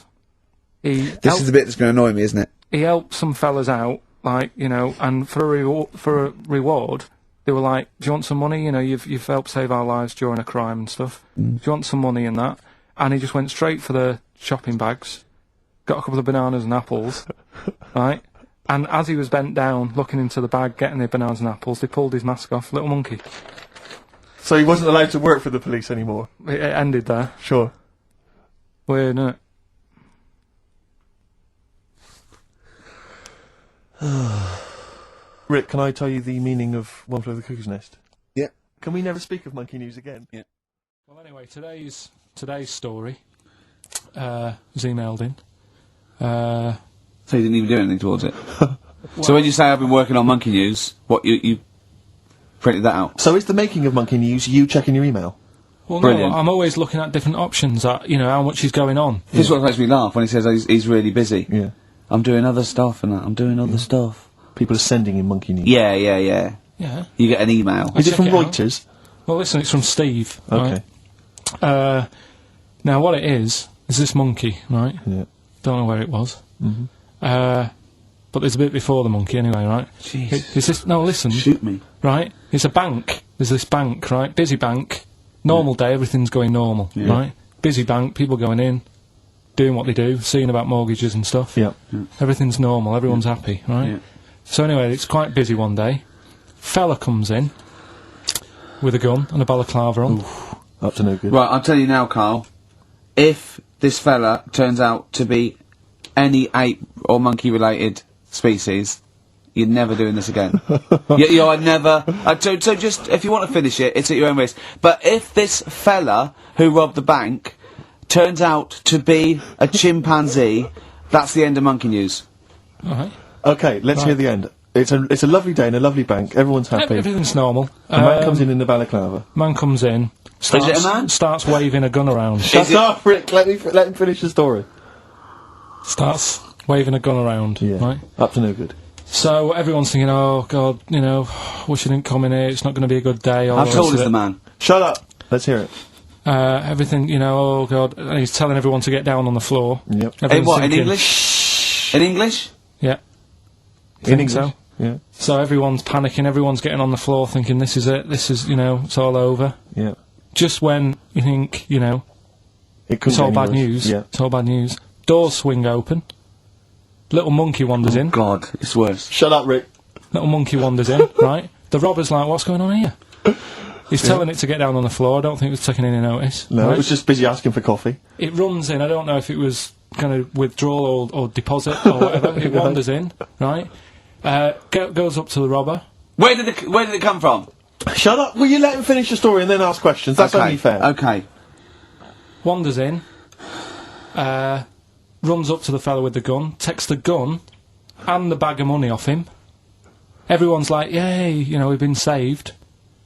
Then the monkey starts backing out with the gun and the money. Shut up. see you later. Sit down and I'm not having this. And Here's the end of the story. It does a runner with the money and the gun. No one's seen it since. You are an idiot. I mean, you have said some stupid things in your time. What are you talking about? Story that happened. No! What are you talking about? What do you mean it backed out? It came in, was it an accomplice? Was it an opportunist monkey robbery? What are you talking? Think, Carl! Think! I know it's mad. That's the idea of monkey news. We're telling people how monkeys are pretty, you know, they're mental. Yeah. They're up to no good. What do you think? They've never seen the monkey since. What, did he have a getaway car waiting? Did he swing his way to freedom? Where was this? There's no details. Don't talk rubbish. Well, Steve emailed it in. He's got it off the net. And the funny thing is, Can I the see funny it? Have thing you got is, the information there? yeah, the funny thing is, it wasn't just him who sent it. I had that a couple of times. So a few people obviously read the story and said, you know, that'll be good for monkey news. It doesn't say anymore. It doesn't say if he went off to Spain. It doesn't say, you know, what, you know, if he's on Crime Watch. Yeah. It doesn't say any of that. It's just saying that's what he did. That's the story. And that's what monkey news is about. I've heard that they're making a movie version with Phil Collins. So I look forward to that and Julie Waters. So that's this week's monkey news. If you've got any, you know, Well, anything no, don't bother. in your 'Cause that's town. the end. No, that is the end. That's the end of monkey news. No more monkey news. Alright? Right, before I went away, I told you about Alfred. He was the monkey where there was a robbery going on in a bank. And then he nicked the robber's loot and backed out with a gun. Yeah, He sort of stole, he robbed the robber, didn't he? Yeah. Did he take his gun as well? He Did he took the weapons, he took all the weapons. There was like a couple of robbers. He managed, because they were so amazed that a monkey was coming in, it was like... Don't talk shite twice. Right? Anyway. So anyway, got a follow-up to that. Okay, now what was that monkey's name? Alfred. That was Alfred. So anyway, because a lot of people wanted to know, well, you know, what did he do? Did he go off and have a holiday? Did he... No. Right, so the follow-up is, what happened is, the monkey had the guns, had the cash, which was $250,000. Sure. Right? It went back to the zoo, right? Right, Carl, you're talking Ricky, I get angry with you when you won't let him finish his monkey news. Right. Can't we just get out the official Imagine thing? if people were interrupting Trevor McDonald. It wouldn't happen. I want to make sure I don't get anything wrong. No, of course not. So check the internet. So, the monkey goes back to the zoo, right, where all the zookeepers come out and go, get him. He's got the guns. Yeah. He hands out a couple of guns to his mates. What? His monkey mates? His monkey mates, so they've all got a couple of guns each. Oh, Carl, Steve, I can't, mate. I cannot stand it. Honestly, I want to scream. Please, I really get annoyed with you. They tried to do him a deal. They said, how about if... I'm going. Tell him that. I'm not going. No, I can't. Step out for a moment. Okay, we'll just do it. Look, don't listen. Step out and I'll paraphrase what I hear for you when you come back in. Step out. Now, please, I need to hear the end of this. This is monkey news. This is important stuff. Right. Right, Ricky now has left the room. He cannot bear to hear, which is surprising to me. Right, so anyway, so yeah, they've got the money, and they say to the zookeepers, how about, we give you some cash? Yes. And they go... Sorry, hang on, sorry, the zookeeper said that to the monkeys? Yeah. Right. No, the monkeys who have got the £250,000... Right. ...say to the zookeepers, we'll sort you some money out if you let us go. Sorry, the monkeys say to the zookeepers, we'll give you some money? Yeah. You don't see any problem with that? Right, listen. Okay. It's nearly finished. Right, I'm listening out there. This is ridiculous. What do you mean the monkeys say? What do you mean the monkeys say to the zookeeper? They were probably holding the money out, like, kind of going, look, we'll do your deal. Right, okay, come on. And what happened is, I think they were happy with that. I think they left, and that was that. They wanted to get out of the zoo because they didn't like it in there. There's the thing. Right, I don't. Just have a look. Right, Carl, think. Right, how did they get out in the first place? This one. Just let Steve have a... So why did he go? So he went and robbed. He thought. What? He knew there was going to be a robbery that day, did he? He might have been getting some money before they went to escape, and then that happened, and they had more money. They might have been withdrawing some stuff out. What do you mean? No. If he was planning on leaving the zoo, he's going to get his savings. What are you talking about? What have you read there, Steve? I've got a feeling this is a review of one of the Planet of the Apes films. I think it's Escape from the Planet of the Apes. I'm not certain. It could be Beneath the Planet of the Apes. Right. What? I mean, Carl, think. Please think. Right. So this monkey, right? He leaves the zoo, right? So he leaves the zoo, which he can do presumably. What? They leave him the keys or what? They're chatting to him. They might as well. He goes to a bank. What's he thinking of doing? Sees a robbery, probably by chance. He probably wasn't tipped off, was he? Or has he got one of those police scanners? Probably got one of those police scanners. Well, I think he was going to the bank to get a mortgage to build slightly. I think he wanted an extension, didn't he, on his cage? Think of that. And so I love the fact that he hands out the guns and they do a deal. It's honestly, you've got the best mind working on radio today. It's incredible. There's a monkey in India, right, on a railway station, waiting for the train. No, don't mess about, because I've got to get through it quick. There's monkeys sat there, and this robber nicks somebody's handbag or something, goes running off down the platform, the police are chasing him, monkey steps in, trips the fella up, pins him down, police come and arrest the fella. He tripped over the monkey. Okay, play a record. He didn't. Oh, chimpanzee, that monkey news. Excellent. A particularly aggressive jingle this week. Wow. Yeah, looking forward to this monkey news. Carl. Right. Come on. So, what's the name? What? We've done... Sorry, what? Brilliant. We've done a lot of monkeys who, like, got involved in crime and stuff. Yeah. Right? We had, the one on the train station, nicking a bag. Yeah. We had the one who went Don't into a remember that bank. Who cares? Went into a bank. And walked out with the money and stuff. Yes. Right? Didn't happen either. Next. But the thing is, you never sort of found out what happened to them. If they sort of got worse, got more involved into crime this and monkey stuff. news update. That would be amazing. Brilliant. What they found out in India is, Yeah. they've got a prison. It's just for monkeys. You mean wild animals? You mean a zoo? Yeah, a zoo or a kennel or No. something that where they've been gone mental or something. No, it's a prison. Yeah, Prison. does it have fraud cases? It's mainly... mainly sort of animals that are attacked things. It's mainly violence, I bet. That's my... That and theft. Say it again? Stuff. Theft. Say it again? Theft. Say it again? Robbing. No, let's go back to that word. We're gonna keep doing it. We've got 6 minutes. You're gonna say the word right before you go to Hastings. Well, do you say it? No, because then you know how to say it. Well, alright, robbing then. It's been caught robbing. Say it again, though. So Who's robbing? Who's robbing? So, they've got this prison, right? This is extraordinary. Say it again. No, you're not gonna say it? Oh, go on then. So they got a prison for them, right? And, there's 11 of them in there, 11 monkeys. Right. That are in there for life. Because that's... I think there's one just got out on parole, right? No time off. But there's 11, I'll give you the bit of paper because I thought this was... Weird. You thought it was a bit weird. Now, Carl, what are they in there for then? Because, I mean, they're in there for life, so I'm assuming it's murder, is it? Premeditated murder? They're not crime bosses, are they? They're not... Are they the prostitution and gambling? Are you sure they're not just the pawns and the head sort of like orangutans up a tree going, remember, you don't know me. You're on your own. If I go down, you're all coming with me. You take some of your gorillas down there and sort him out. Oh, the great banana robbery. I wonder if they get them. Right, go on then. Okay, let me see. Now, I don't know what source this is, as ever.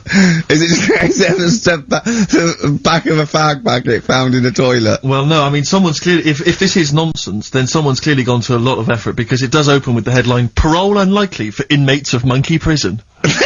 Yeah! Officials say 11 inmates at India's only monkey jail. Officials? Now, what kind of people work at a monkey jail? Where do you work? It says officials say 11 inmates at India's only monkey jail are unlikely to ever be released. The prison in Patilia houses monkeys apprehended by game wardens in Punjab state for thieving and attacking people. The Daily Telegraph reports how the monkeys at the prison in Montebello snarl and glare at visitors from their heavily barred cages. 2 monkeys were released a year ago after exhibiting good behaviour for 18 months in the jail. They have remained out of trouble. Prison can work, that's good. So all 11 monkeys. They were aggressive wild animals that were taken away from the public for their own good. And robbing and that. Wildlife officials believe part of the problem has been caused by thieves training monkeys to help them. Lorry drivers training monkeys as guards for vehicles, and itinerant entertainers using ill-treated monkeys as part of their act. It's the monkey that takes the rap. It's a shame, that, isn't it? That is awful. They didn't know what they were doing, did they? So there you go. What do you think of that, though, Carl? What would if you could visit them, like Lord Longford or something? What would you say to them? You go there and you get a visit a week or something. You know. So can you get us a video? Right. Do they get conjugal rights? Do you reckon? You wouldn't be interested in that, though, would you? They get what? Would you be happy to give them their conjugal rights? Yeah, would you? Fair enough. Alright. Off to Hastings. Off you See go. you later. Society is one vast conspiracy for carving one into a kind of statue it likes, and then placing it in the most convenient niche it has. So one saying, no, this is why we're moral people. The society is great for us. It turns us into responsible people, okay? And we should love that society and make sure it's perpetuated. But Bourne said, no, it's just a way to mould someone into what it likes and put it into a little box so it can't hurt anyone. Yeah. Okay, yeah, that's not, again, it's... No, both of them are right. Both of them are right, but they're contradictory. They're both opinions. They're certainly opinions. But I mean, I don't know why I am the way I am. It just happens, doesn't it? You know, I don't like killing a fly. No one would stop me if I did. But there's something in me that goes, don't do that. Right, so this is a very important theory, because you're basically saying, well, you could be saying one of two things. You could be saying that goodness is innate. Not likely. No. Or he could be saying that there's a morality that transcends rules and society pressure. Whether or something's legal or not doesn't mean that you have to do it because it's legal, and it doesn't mean you don't... Yeah? Is that the one you meant? That's what I meant. There was a bit of trouble in our yard the other day. Right. Between a wasp and a cricket. No, the thing is there any point to this at all, or are you just going to tell us you saw? Are you going to extrapolate some analogy from this? I think so. Okay. Yeah, well, let's see. So there's a wasp. Yeah. Well, so look at the whole scenario. The whole scenario. Right? As you said, sorry, just to clarify, as you said, it was kicking off. Right. Okay. Whole scenario. So you're looking out your window. No, I'm in the kitchen by the sink. Yeah. Washing up. We've got a new sink. We've got a dishwasher as well. But I said, well, I'll use a sink. We've paid for it. Let's give it a go. So you're like a Luddite threatened by the technology. You're thinking your worth will be taken away. Your reason in the world will be taken away by the dishwasher. So you're going, no, Suzanne, we've got a dishwasher, but I am going to carry on. You're going to need me. I want to show I'm needed. I wanted to use it. It's like, I don't understand it if someone's got a really nice car but they have a chauffeur. Drive it. It's yours. Enjoy it. Enjoy your car. Well, feel a gear change. Yeah, but you don't drive. No, I know. Yeah, so that's alright. But what I'm saying is, I've got a sink, I've got a dishwasher. What am I doing? If I put the dishwasher on, what am I going to do? I'm just going to sit down and do nothing. Probably. Wash up then. Do something useful. I do a better job than the machine does. Well, get rid of the machine altogether then? No, because sometimes I might want to go for a walk or something. Well, why don't you go for a walk all the time? It's good for you. I'd had a walk in the morning. Anyway. So, I'm washing up. That was all the prelude to the wasp and the cricket story. It better be fucking good to top that. His life's so complicated. For a man who does nothing at all, right? His life is so complicated. No, because it's the same thing. The kitchen's failing you. Alright, you're washing up for Christ's sake. You're using a new sink, the dishwasher's there, it's not doing anything, it's not even plugged in, it's pointless. What's going on? I'm washing up the few plates. Right. The kitchen door's open. Right. Suzanne says, oh my god, look at that. What? There's a wasp and a cricket having a wrestle. I've never seen it before. Wait! Are you sure this wasn't Mexican television and it actually was a sporting Two people event? dressed up. Yeah. So they're there wrestling, and I was like, "Well, stop them then." So Stop! Whoa! You don't interfere with fucking Rosa Parks. Why are you interfering with a wasp and a cricket? Because one, I didn't even know they didn't get on, to be honest. So this is much bigger metaphor than black and white. Because listen, this is more important than apartheid and segregation. Because I didn't even know they didn't get on, to be honest. Because they were sort of wrestling. I said, and my hands were wet, so I couldn't do anything. I always overdo it with the fairy liquid. Yeah, sure. So she's there. I say, separate them. Poor Suzanne. Now, so she uses a tea towel, flicks them. Clever. Good thinking. The wasp goes its own way. The cricket's sort of jumping about a bit.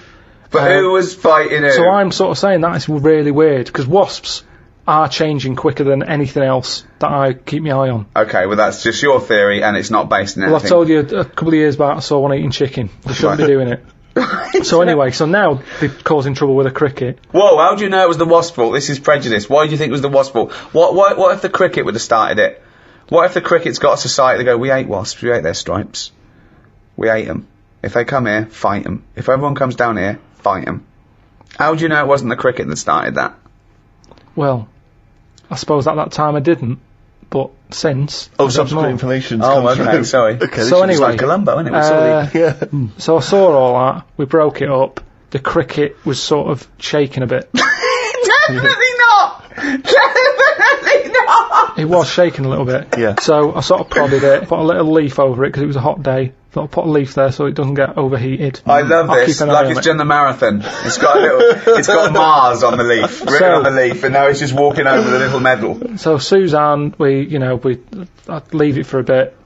Leave it. On. What did you say? Half an hour, about left it for half an hour. What did Suzanne want to do? She wanted to interfere, did she? What did she want to do? Just sort of like... No, she just sort of said, leave it, stop messing with it. It's probably a little bit knocked out, a little bit stunned. Sure, let's get on with our lives, she said, yeah. So, I put the leaf on it. You're putting too much fairy liquid. Why don't we use the dishwasher? Cost us 400 quid, you dirty bald cunt. So we go off, and half an hour later, I get back in, I said, I'm going to go and see the Where'd you go? Where did you go? Just for a walk.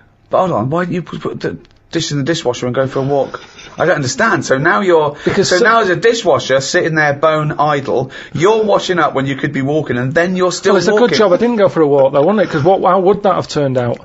That fight. I don't know. There would have just been a pool of blood on your back door. Porch. So I've been out, back in, have a look. Cricket's still there. Noticed one of its legs gone.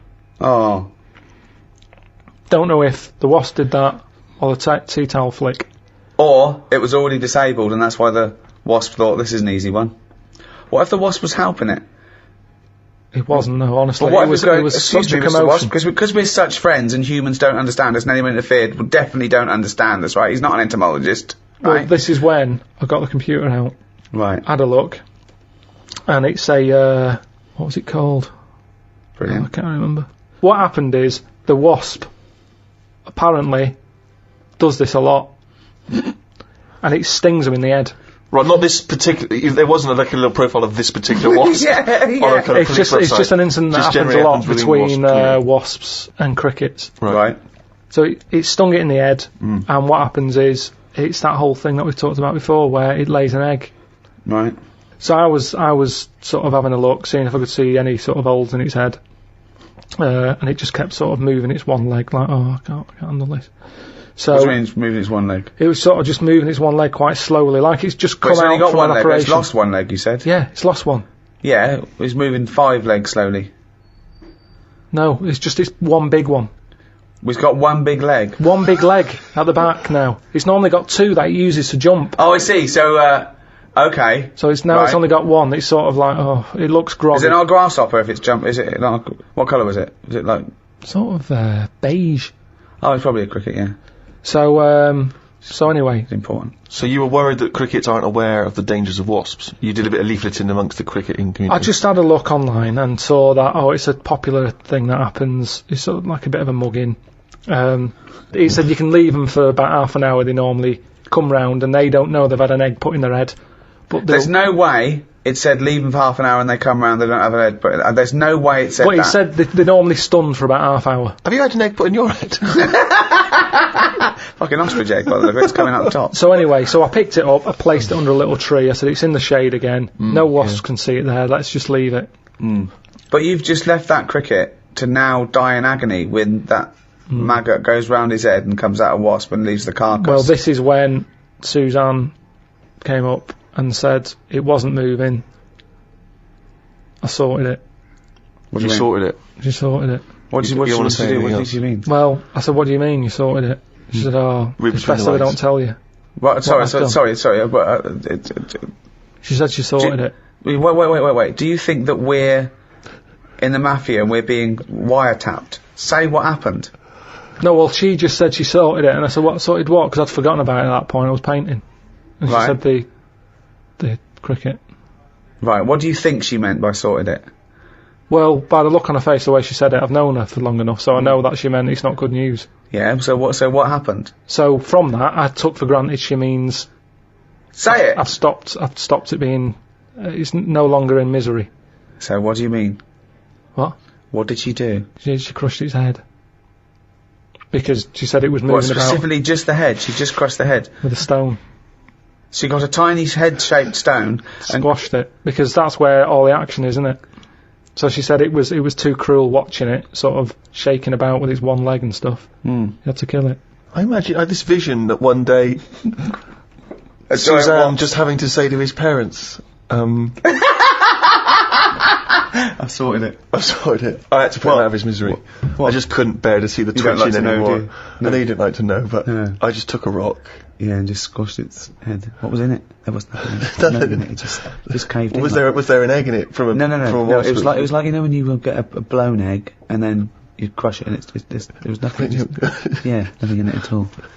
Nothing in it But I at just all. think he seems happier. I'm certainly happier. I was happier because I'm much happier because he's sort of he's more sensible without the head. Yeah. We're still happy together, but now we use the dishwasher instead of him washing up. Yeah. When we've already got one that costs 400 quid. What metaphor are you taking from this? Just the way, Yeah, so that's at the beginning. There was going to be a point you were going to extrapolate for this, like a fable. So what did you learn from that? I thought I was doing right at the time. And Well, that's it, that's isn't it? important, isn't it? And is it objective or subjective? You know, one person's evil is another person's good. Some people think abortion is the worst thing you could do. Others think it's a woman's right, and it's a kindness. Some people think that you should never kill under any circumstances. Other people say that some killing is morally right. Again, should an action be judged on its intent or its result? If someone said to you, oh, I thought I was doing a good thing. But, you know, they opened the windows and your cat fell out. They thought they didn't even know you had a cat. Did they knock it, though, or did it just jump out? It just jumped out. Well, I'd say it's not my fault. Your No. cat's daft. No. It was hot in here. I've Right. opened the window. Yeah. Well, I'm not getting the blame for that. No, that wasn't my point, was it? That if you open the window, right, and they come home and you go, oh my god, the cat jumped out and killed itself. You go, oh my god, I'm so sorry. I opened the window because I wanted to let some air in. I was doing a good thing. So did I know it jumped out? No. No. I'd probably say, you sure that it didn't do that before I got here this morning? Did you have the window open? Right. I don't think looks like it's been there a while. So That's a bit already, hard. you instantly don't want to be culpable for your own actions. I mean, it is Hang your on a fault. minute, it wasn't me who did it. It is your fault the cat's dead. yeah, it's an accident, but nevertheless, it's still your Oh, fault. if it's definitely me, yeah, I'd say, yeah, it jumped out. I opened the window because it was hot in here. The cat jumped out, dead. Let's go and get another one. Right. I wouldn't worry that much about a cat. Right. And what if it was a baby? Well, it's a bit awkward, isn't it? Yeah. Yeah. Ability to fly, X-ray vision, or super hearing. Tricky one, that, isn't it? I wouldn't have super hearing. My ears are well sensitive as it is. They hear the slightest thing and that's it. It drives me up the wall. If anything, I'd prefer worse hearing. Yeah, so I wouldn't have that. X-ray vision, I don't see the point. I've never sort of looked at something and thought, I'd love to know what's in that. Mainly because most of the time there's nothing in stuff these days, is there? Tell you what, I smashed up a telly once, part of the programme on the Moaning of Life. It was a thing in Dallas where they smashed stuff up to get rid of frustration. And there was a telly that I smashed up. There's nothing in it. It's just like an empty box. I remember when I was a kid and TV Terry used to come round. It was my dad's mate who used to fix tellies. You'd take the back off and there was loads in there. It was like another world going on. Really interesting. Now it's just, I don't know what we're paying for. Just an empty plastic box. So X-ray vision these days, I think nothing contains anything when you think about it. We live in a world now where everything is nothing. Downloading.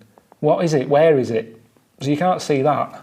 And we've got X-ray machines anyway, if you want to, have a look at how your lungs are or whatever. That's the thing, innit? You'd be hassled. I've always thought that with superpowers.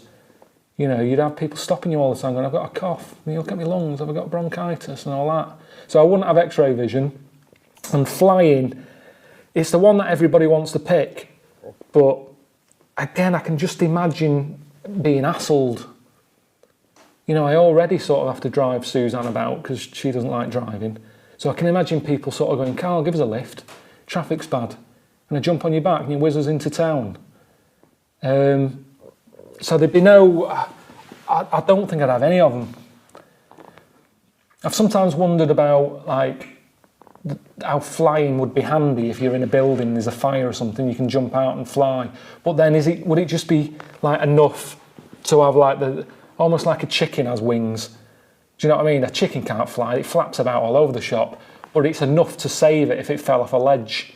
So I wonder if that's the sort of flight I'd have. The sort of flight that nobody would be hassling me to give them a lift anywhere, but if I fell off a bridge, I'd have enough flapping power just to sort of flap my way down. So I'd have that as if out of that three, I'd go with ability to fly, but like a chicken. What superpower would you like then? I came up with one. I'd be bullshit man. There's so many meetings going on where people are bullshitting. I'd just like to walk in, I wouldn't need a special costume, just dress like this. And I'd fly in, I'd go bullshit. You're talking bullshit, and they'd go, oh, it's bullshit man. And I go, yeah, it is bullshit man. You're talking bullshit. And eventually, people would stop talking shit. That could take off. I quite like... I know you said you didn't want a costume, but if I could get a little costume for you, what colour would it be? I don't need a costume. No, but you don't need it, but if I got one for you, what would it have? No, I don't need all that, because that's just wasting time. That's more bullshit. How do we know you're bullshit? How do we know you're bullshit, man? Because I flew in.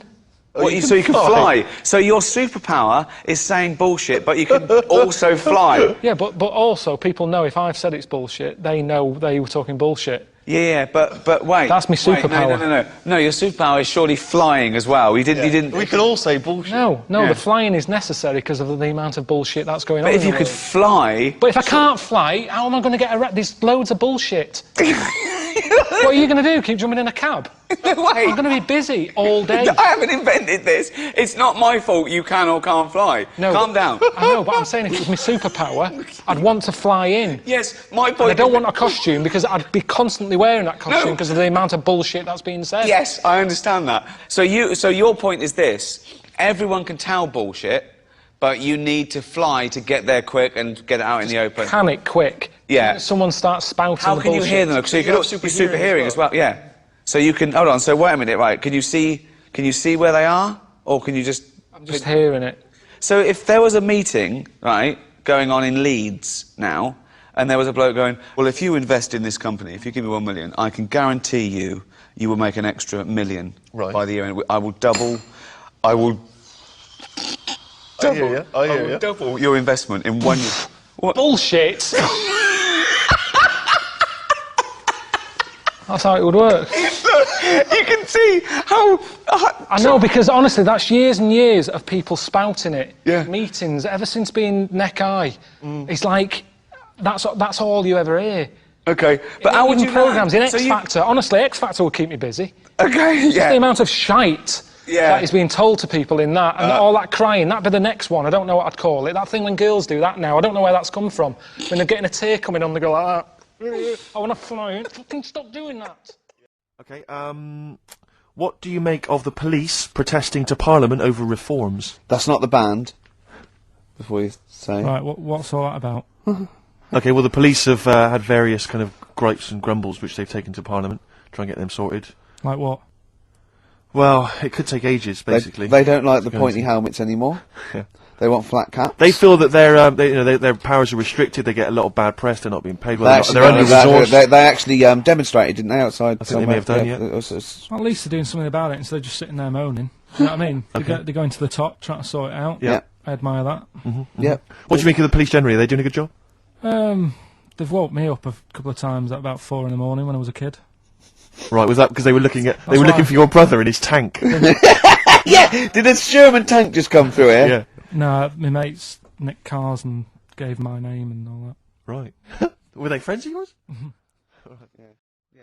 Have you ever read the White Van Man column in The Sun, Carl? I've seen it, Are you familiar with this? This is where every day in The Sun they interview a guy who drives a white van, just, in order to get the kind of voice of the man on the street in the paper. And he has to answer, or just give his opinions, really, on events that have made the news each week. Just thought we could maybe throw some of these at you, Carl. Go on. Because we know, to see what your views are. Yeah. So, just the first thing that comes to your mind, the sort of, your initial reaction to each of these... Top all these, but you don't need to know about them, it's just your philosophy on it. Yeah, so, just your views. You know, yeah. I have had a few days off this week, remember, so I don't know what's going on in the world. Yeah, I mean, you stayed in London, though, didn't you? Yeah, You didn't bury yourself, did you? I normally see the news, but I didn't this week. Okay. So, what was your view on Will Young beating Gareth Gates in the final of Pop Idol? Don't like him. You know what I was thinking about when I was watching it all the way through? Yeah. How he looks like he's got a wire coat hanger in his gob. That sort of... Right. Again, it's radio, Carl. Radio. It's a great face. The funny face you're pulling doesn't Yeah, translate. and, a radio. And that's a problem for you, is it? And just the way he's from a really rich family. I opened up the paper on the Monday or something, and it had like, he went to a posh school and he's got loads of money already. Yeah. It's just a bit... Okay. Right, no, what's the second question? There have been huge rises in street crime, especially muggings and carjackings. What's your view there? More youth clubs are needed, aren't there? You think more youth clubs? I like that. No? Okay. No, I like that because it's so 1950s. Yeah, it's sort of like you want a Bobby on the beat that'll clip you around the ear. So once they've come out of national service... Yeah! No, I love that. And if you find someone smoking a wood bomb, you make them smoke 50. Yeah, exactly. Oh, this is great. That is great. Did you used to go to youth clubs? Yeah. And they kept you out of trouble? You used to get into a fight afterwards when Sure. you came out. But for the sort of hour and a half you were there? You had a bit of pool and some boxing and a bit of pop. Yeah. So more youth clubs, that's good. I love him. I love him. If you're at home, just make notes, because this is brilliant stuff. Honestly, you won't hear more honest, from the heart Exactly, stuff than this. This is great. They've sent me to a prison for a massage. These are massive. What sort of massage is it? Why do they need that access? Why do you need your arse doing? You don't get stress in your arse, do you? When you know they're in prison, you do want to know a little bit more detail, really. Just little things. How long have they been in? You know? Did anyone die? Did you do it on purpose? I think that's 3 fair questions, isn't it? You see, this is why she shouldn't be doing it. I don't know what she's in here for. Oh, fuck's sake.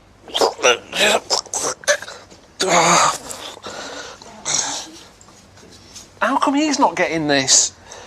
Oh. Cheers. Anyone's watching this and they want to work in the beauty business and they're thinking, oh, I want to do massages and all that business. I'll go and whack someone on the head with a hammer. It doesn't send out the right signal. She dropped a bollock. She messed up in her life. Got to pay for it. You can't stay Jack the Ripper. What do you want to do? Make some muffins? Go on then, open a bakery. You've got a killer on the loose who's going, oh, I'd love to rub people's necks. Get out. And he said, why don't you come round to the office? So I said, what for? Because meetings with him are never proper meetings. Like I say, it's almost like I feel like his personal trainer. It's kind of, let's have a wrestle. So he called up and he said, come round. I was like, what for? What are we going to do? And he said, oh, we can have a meeting. I thought, oh. Went along, and his office is in a really nice part of, like, North London. Dead quiet, trees and stuff, really peaceful. Considering it's London, it's nice. And I'm walking down this little alleyway to his office, and he, stop, this is the round head police. Your head is too round, right? And this is, like, this really loud, to the point of, I was like, how's he managed that? And he'd fold up a piece of card and made like a megaphone. And people were coming out of offices and stuff, and road workers were stopping the work going, like, what's that? And that's all he wanted me around for. When I got in, I said, what are we doing? He said, no, I just wanted to do that. In ancient Greece, every year, 500 people would be selected from that Grecian society, and they would have to sit there that year, and they would propose laws, and everyone else would vote on them. And that was their obligation. They were obliged to be one of that 500, if they'd be like jury duty, called up, and then they had to propose their ideas, and then the rest of the citizens voted on it. Now, if you're in that position, all right, you're called up, what rules and laws are you instigating? You might go, right, I want an egalitarian society. I want freedom for people. I don't want slavery. I don't want any sort of oppression. Would that be high on your list? Well, you could say, you know, when I worked at Cordon Bleu, there was times when I thought, being treated like a slave here. You weren't though, because you were being paid and you were free. So. Definitely what do you mean? I wasn't free. I was on, like, from 9 till 6. Yeah, you had the choice to leave the job. Slaves didn't have the choice to leave. They wouldn't go. They go. I didn't have any actually, choice. Actually, Mr. Jackson, I'm thinking of leaving your employment. No, the money's no good, and I don't like the dwellings.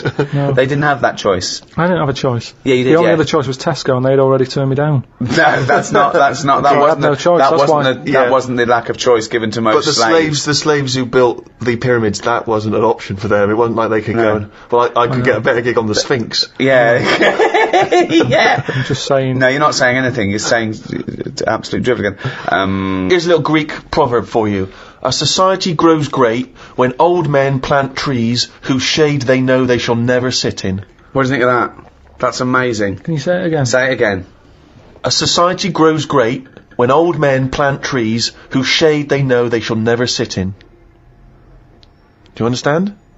Yeah. Just saying, they're planting a seed, they grow a tree, but trees take ages. Yeah. It takes a long time. Yeah. That old fella's not going to get any joy out of that. Right. But, if he's lucky, yeah, fella next door might have done the same years ago.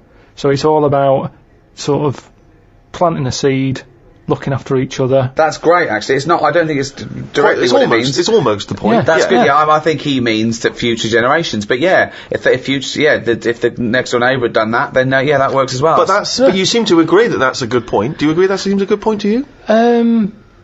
But I'm sort of guessing he enjoyed gardening anyway. Part of the enjoyment was in planting that seed. It's the old metaphor problem again, isn't it? I know, yeah. It's not specifically about trees. You know, you plant the tree, as you say, and you may never see the beauty of or the benefit of that tree, but other people will. But as a metaphor, what he enjoyed is the fact that he's added to society and human life, and he's got a legacy and all that. But by the same time, when I went to Ibiza, right, Now there, they have motorbikes, people flying round on them, people don't wear helmets. You might even get 3 people on a moped.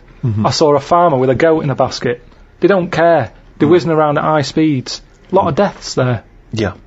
And they'll have a lot of them see those areas where someone's come off, been killed, people put flowers there. Yeah. And because that happens a lot, it's a lovely green island.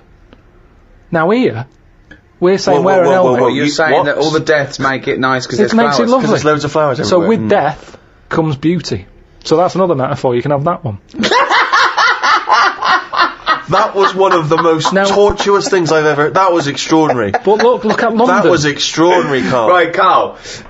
Well, look at London, though. Let me finish my point. Let him finish his point. I'm intrigued. Right, London, councillor with his clipboard, need a speed bump here, I saw someone doing 35. Put some traffic lights there and a pedestrian crossing. Pelican crossing there as well. And a speed camera. Right. Horrible and grey. Okay. No flowers. But you still see flowers left behind where people have died in terrible accidents. They're not you very see that good all the ones. time. They're stuck to a lamppost with elastic band round them. They don't look nice. He's knows the quality of flowers. Yeah, but the point is Some 15-year-old got run down and you're disappointed at the quality of the flowers. Look at this, Suzanne. Fella lost his head here. Geraniums? Fella lost bloody head. Well, that's So we have to encourage that, gun crime so that people get shot in inner cities and then we can put flowers up and beautify the area. Is that what you're but saying? if an area's nicer to look in, nicer to be in, if it's nicer looking, you don't get people speeding around like lunatics. Because they go, I'm not in a rush, I'd quite like to slow down This there and is look so at the flowers. complicated. So now what you're saying is because an area is grey and gloomy, people speed around to get out of it. In the course of doing that, they knock people down, but then flowers are put up, which then makes the area beautiful, thus stopping people driving around at speed so death no longer occurs. Well, they're cute to getting out of their cars to put down flowers. And they get knocked down. By other people on their way to put some flowers down. Yeah. Just sometimes people have to die, don't they? There was a fella outside our house who hit a lamppost. He had a helmet on, but his head come off. You made me laugh at a man's head coming up because the way you said it. But that's the thing. he had a, oh God, there's a man outside in a house. He had a lamppost, he had a helmet on, but his head come off. So you're saying that because in that one instance, the helmet did not save his life. His head was in great condition. It's just not attached to his body. And that's what I'm saying to you. Sometimes people have to die. How far do you take all this stuff of you know, safety gear and slowing down and wear bright clothes at night, and it's just too much. Very important point, you see. We give people crash helmets, we give them, you know, seat belts, we make them wear that, right? Do you think that's right for a start? Do you think someone should be made to wear a crash helmet? They're only hurting themselves. Crash helmet. I don't think you should get fined for not wearing one. But then if you come off a motorbike and you hurt your head and you didn't have a helmet on, then you can't sort of go, well, they should have had speed bumps there. I didn't realise we were going too fast. Don't forget, we're not just protecting him, he could be a father with 2 kids. So you're going, oh, let him, if he doesn't want to wear a crash helmet, let him get brain damage. Is that what you're saying? I'm just saying, we're over the top in this country. No, but when it comes you're to saying, that sort if of you're thing. saying no, if he doesn't want to wear a crash helmet, let him not wear a crash helmet. He doesn't wear a crash helmet, he comes off his bike, he smacks his head in, he's a vegetable. He's like that, sitting at home like that. And yet the 2 little kids come to you, you're in charge, don't forget, we put you in charge of society here, and they come to you, 2 little kids, they go, President Pilkington, What? why did you let my daddy not wear the crash helmet? I didn't. We paid, we put leaflets through the door. We had adverts on the telly, Sunshine. Yeah, but why? It's your dad's fault. But why wasn't it compulsory? Because he wanted... It's not the world we live in, Sonny. Yeah, now I haven't got a daddy. Has he got an helmet at all? Have you seen an helmet knocking about? No, he's a vegetable now. Yeah. Yeah, he didn't want to wear a crash helmet, but why didn't you make him wear a crash helmet? It wasn't just him, it was us. Why did you turn my daddy into a vegetable? Where's your mum? Mum left when he kept going on about not wearing a crash helmet. We'll put you in a home.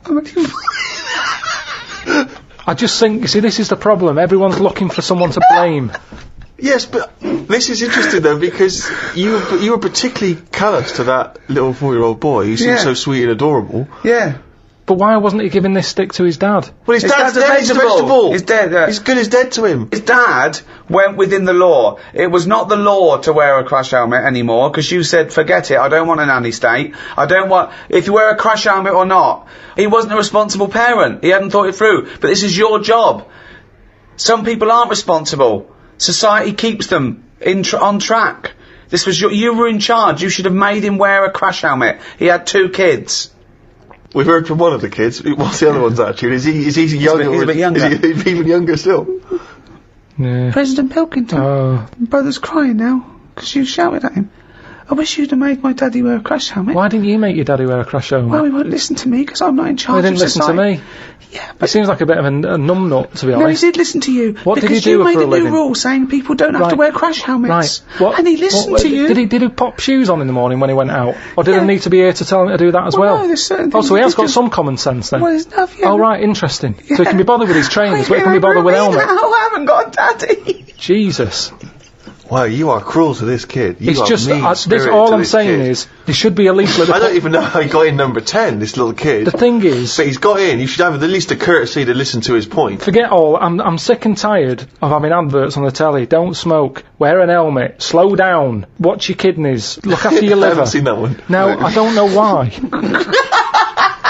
Why can't they just put a leaflet through saying, hello everyone, use your common sense? Yeah. That's all I'm asking. because- That's what I take Because out some as people don't president. have common sense. Everyone's some got people common are sense. fucking idiots, Yeah, mate. It's not my fault That's then. why there's, that's Not why my there is fault. a government. If we let people, they'd be fucking idiots. They'd be eating turkey Twizzlers and fucking watching Big Brother and X Factor But they all are day. doing, they are and they're doing. letting their kids run riot in But the they street. are doing. Some families do just eat turkey Twizzlers. Yeah. There is little knobheads on bikes playing out till God knows what Exactly. hour. So it's happening anyway. But Yeah, then- but that's no argument, is it? It's happening anyway.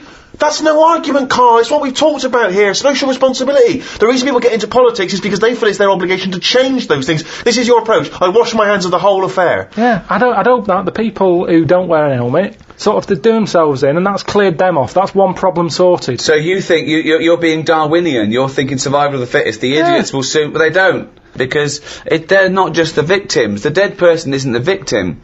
It's a very good example is okay, we've talked about it before. People who smoke know that it's dangerous. We know now that smoking gives you cancer, but why is that still legal? And yet people know that and they still smoke. Fat people know that they're going to get out of breath and clammy, and yet they still eat more. They get depressed, they're eating more. They know that they're going to be constipated for a year and a half, but they're still shoving in chocolate cake instead of carrots. But because that's what I'm saying. Why don't we stop them? Why don't we stop fat people eating? If you've got a smackhead and you really love him, you intervene, you grab him, you put in a cupboard, you go, you're not coming out. He goes mad for about a year, then he thanks you for it. Yeah. So lock fat people in a cupboard. And just can't put get carrots in. under the door. What? The thing is, there's got to be some Carl, responsibility. grab Ricky. There's a cupboard over there. You've got to take some responsibility, haven't you? Now, if it's your own fat kid, stick him in your cupboard. But what I'm saying is, as a counsellor, I'm not spending taxpayers' money on cupboards to put the fat kid in. So, back at the Chosen 500 in ancient Greece, right, you're one of them. What other things? I like that saying, the one about do to others as you'd like to be treated yourself. Yeah. Yeah, that's a good one. Pop that on a leaflet, pop it through the door. But you seem to be doing a lot of leafleting. That seems to be your entire governance seems to be guided by popping leaflets through doors. And I get a lot of leaflets, so I'm presuming the rest of the country does, and it's not always working. So maybe sometimes you've got to instigate something a little bit more strong-minded than fucking leaflets, my friend. Maybe you've got to make a couple of laws. You've got to stand every up. individual can go, how would I want to be treated? Well, I'd want someone to throw cake at me. Yeah. Because I'm a greedy bastard. I would want someone to steal my telly. I'd probably start on the way you look. Right, go on. I'd just say, right, make an effort, tidy up your house, and I'd have some sort of. I'm poor. It doesn't matter. You can still tidy up. Can we get better houses then? Because well, look after the one that we've let you. Yeah, get it's rid fallen of that down. old mattress that's in your garden there. Clean the windows, and then we might give you a nicer one. At the moment, you don't deserve anything nicer.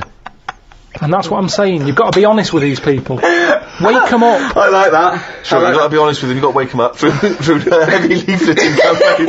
yeah. But do you see the problem with some of what you're saying, Carl, is that it's very hard to is to enforce that in law, because it seems unjust and unfair. You can't really start legislating against people's looks or whether they want. I mean, you have to keep your house tidy. I mean, who decides how tidy it has to be? It's a tidy police. I mean, that's a strange. Well, hold on though. I like wearing sort of these denims. It expresses who I am, and I like wearing a beard because I just think it's natural. I don't really like shaving, and I like this sort of smell. I like this smell of BO. That's who I am as a person. So how can you impose that on me just to be part of society? Who are you to infringe my rights as an individual? What do you want out of life? Well, no, I think I just like to say I don't want to conform. I don't want to just shave and wear a suit, and I keep myself to myself, and I like to just grow a beard and eat porridge with my hands. I'm not hurting anyone, so I don't know why I have to conform to that society. Well, there's nothing I can do for you. You're wasting my time, really. Although I do feel ill, I need to go to hospital now. So I'm gonna go to hospital now if that's all right. Is there care for me? Well, what's up with you?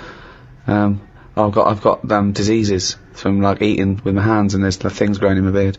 Right. So will you clean that up for me now? No, because it's all been brought on yourself. Well, no, but that's irrelevant. A lot of people bring things on themselves, but you can't just ignore them because it's just part on. It's a bad society. So how do they learn then? I don't know why I'm being punished for being stupid. How do they learn then? Well, I don't understand why I've got to worry about you. I've got proper ill people.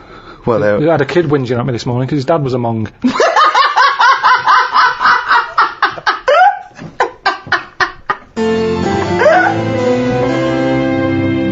Obviously in China, you can only have one child, can't you? Is that something you feel we should bring in here? Yeah, I think we've got to, I don't know about one kid. I just sort of concentrate on who can have a kid. Okay. As opposed to, if someone's got a load of money and they're good at looking after kids, let Madonna have as many as she wants. But if it's someone who's... social engineering you want to do there. but hold on though. Well, what use are they then? If you're bringing them into a poor family, what's the point? What good is that for anyone? It's not good for the people who've had the kids. So who's deciding who's allowed to have how many kids? Are you deciding? I was brought into the poor family, wasn't I? What? I was brought into a poor family. Yeah, no, I'm talking really poor. So, third world? No. What, poorer than that? Poorer than no money at all? No, somewhere in the middle again. You've gone too far the other way. Okay, why has it always got to go the other way? Cornwall. I just mean like the people who I've told you about on the estate sometimes, who had that one who chased cars and stuff. He wasn't happy. They didn't care if he was there or not. What's the point? Right, so hang on, so let's imagine that Ricky and I are husband and wife, we've come in, right? What's your questions to us to establish whether we are allowed to have a couple of kids? Hello. Thanks for coming. Me and my husband, we can't have children. Why not?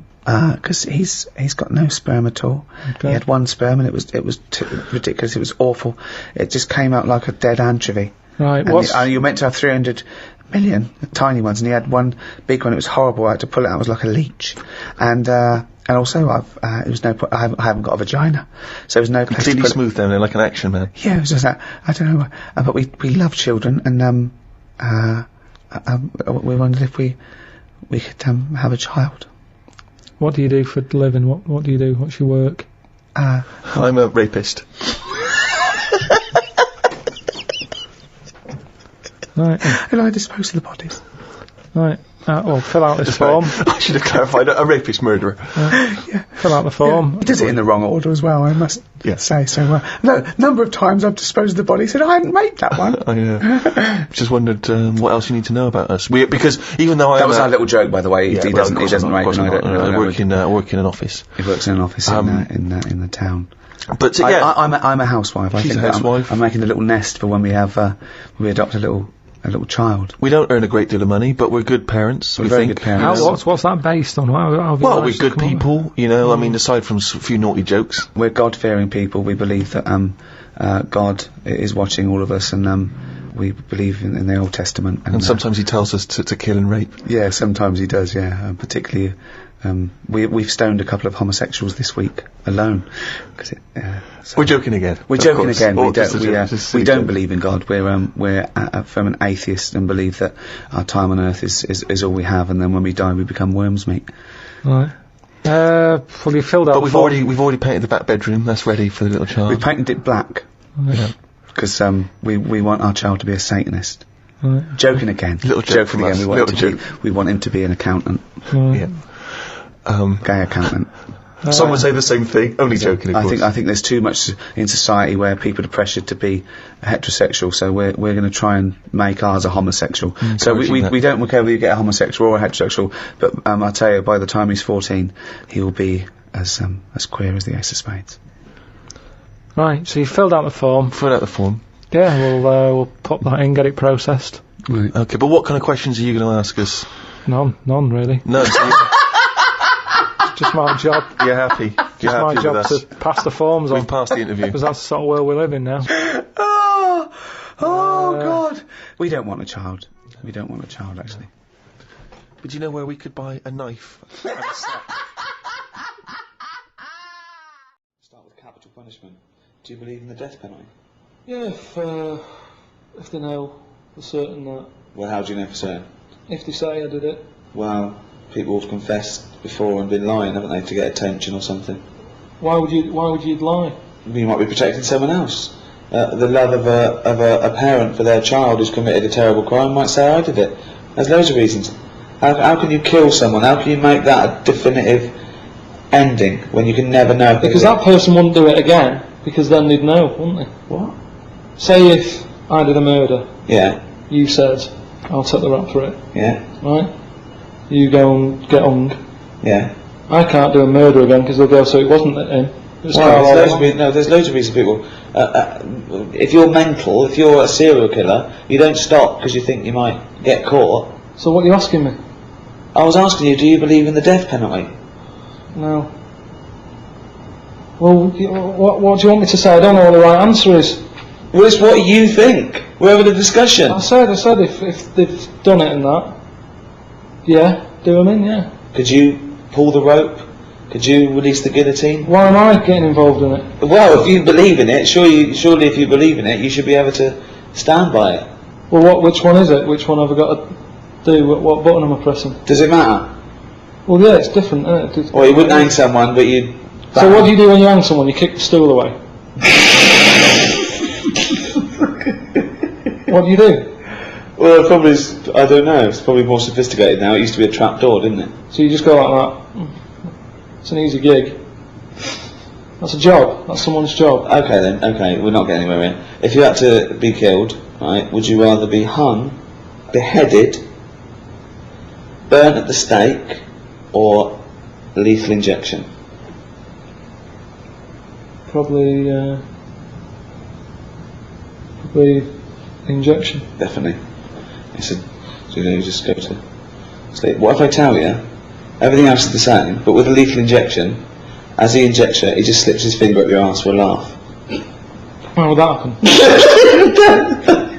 Is that in small print? Have they told me that before? I'm just saying, would it make a difference if you're going to die anyway? So you just lay down like that, like, he just injects you and he goes, okay, But why is he doing that? What? Why is he doing that? Just for a laugh, why not? For a laugh? Well, yeah, if he's killing you, if you're worthless to society, why doesn't he might as well put his finger up your arse? What's to you? It doesn't make any difference to you, does it? You're going to die in a minute. And do I know he's going to do this? Yeah, I'm not happy. So what is it then? Lethal injection with a finger up the arse? Hanging? I'm not happy with the finger up the arse. No, you're not! But surely you're not happy being put to death. I'd just say, hang on a minute, why are you putting gloves on? Why are you getting that finger out to get my arse? Maybe he doesn't put gloves on. Why does he put gloves on? Well, I'm not happy with that. But it's nothing to do with you, Karl. Well, what do you have? I'd have lethal injection without the finger up my arse. That's not your choice though. You've done an awful crime. I'm not having finger up the arse. Hang me then. Well, you'd rather be hung than lethal injection with just popping a finger up your arse. I don't want that. So Okay, what my other option? have your head cut off.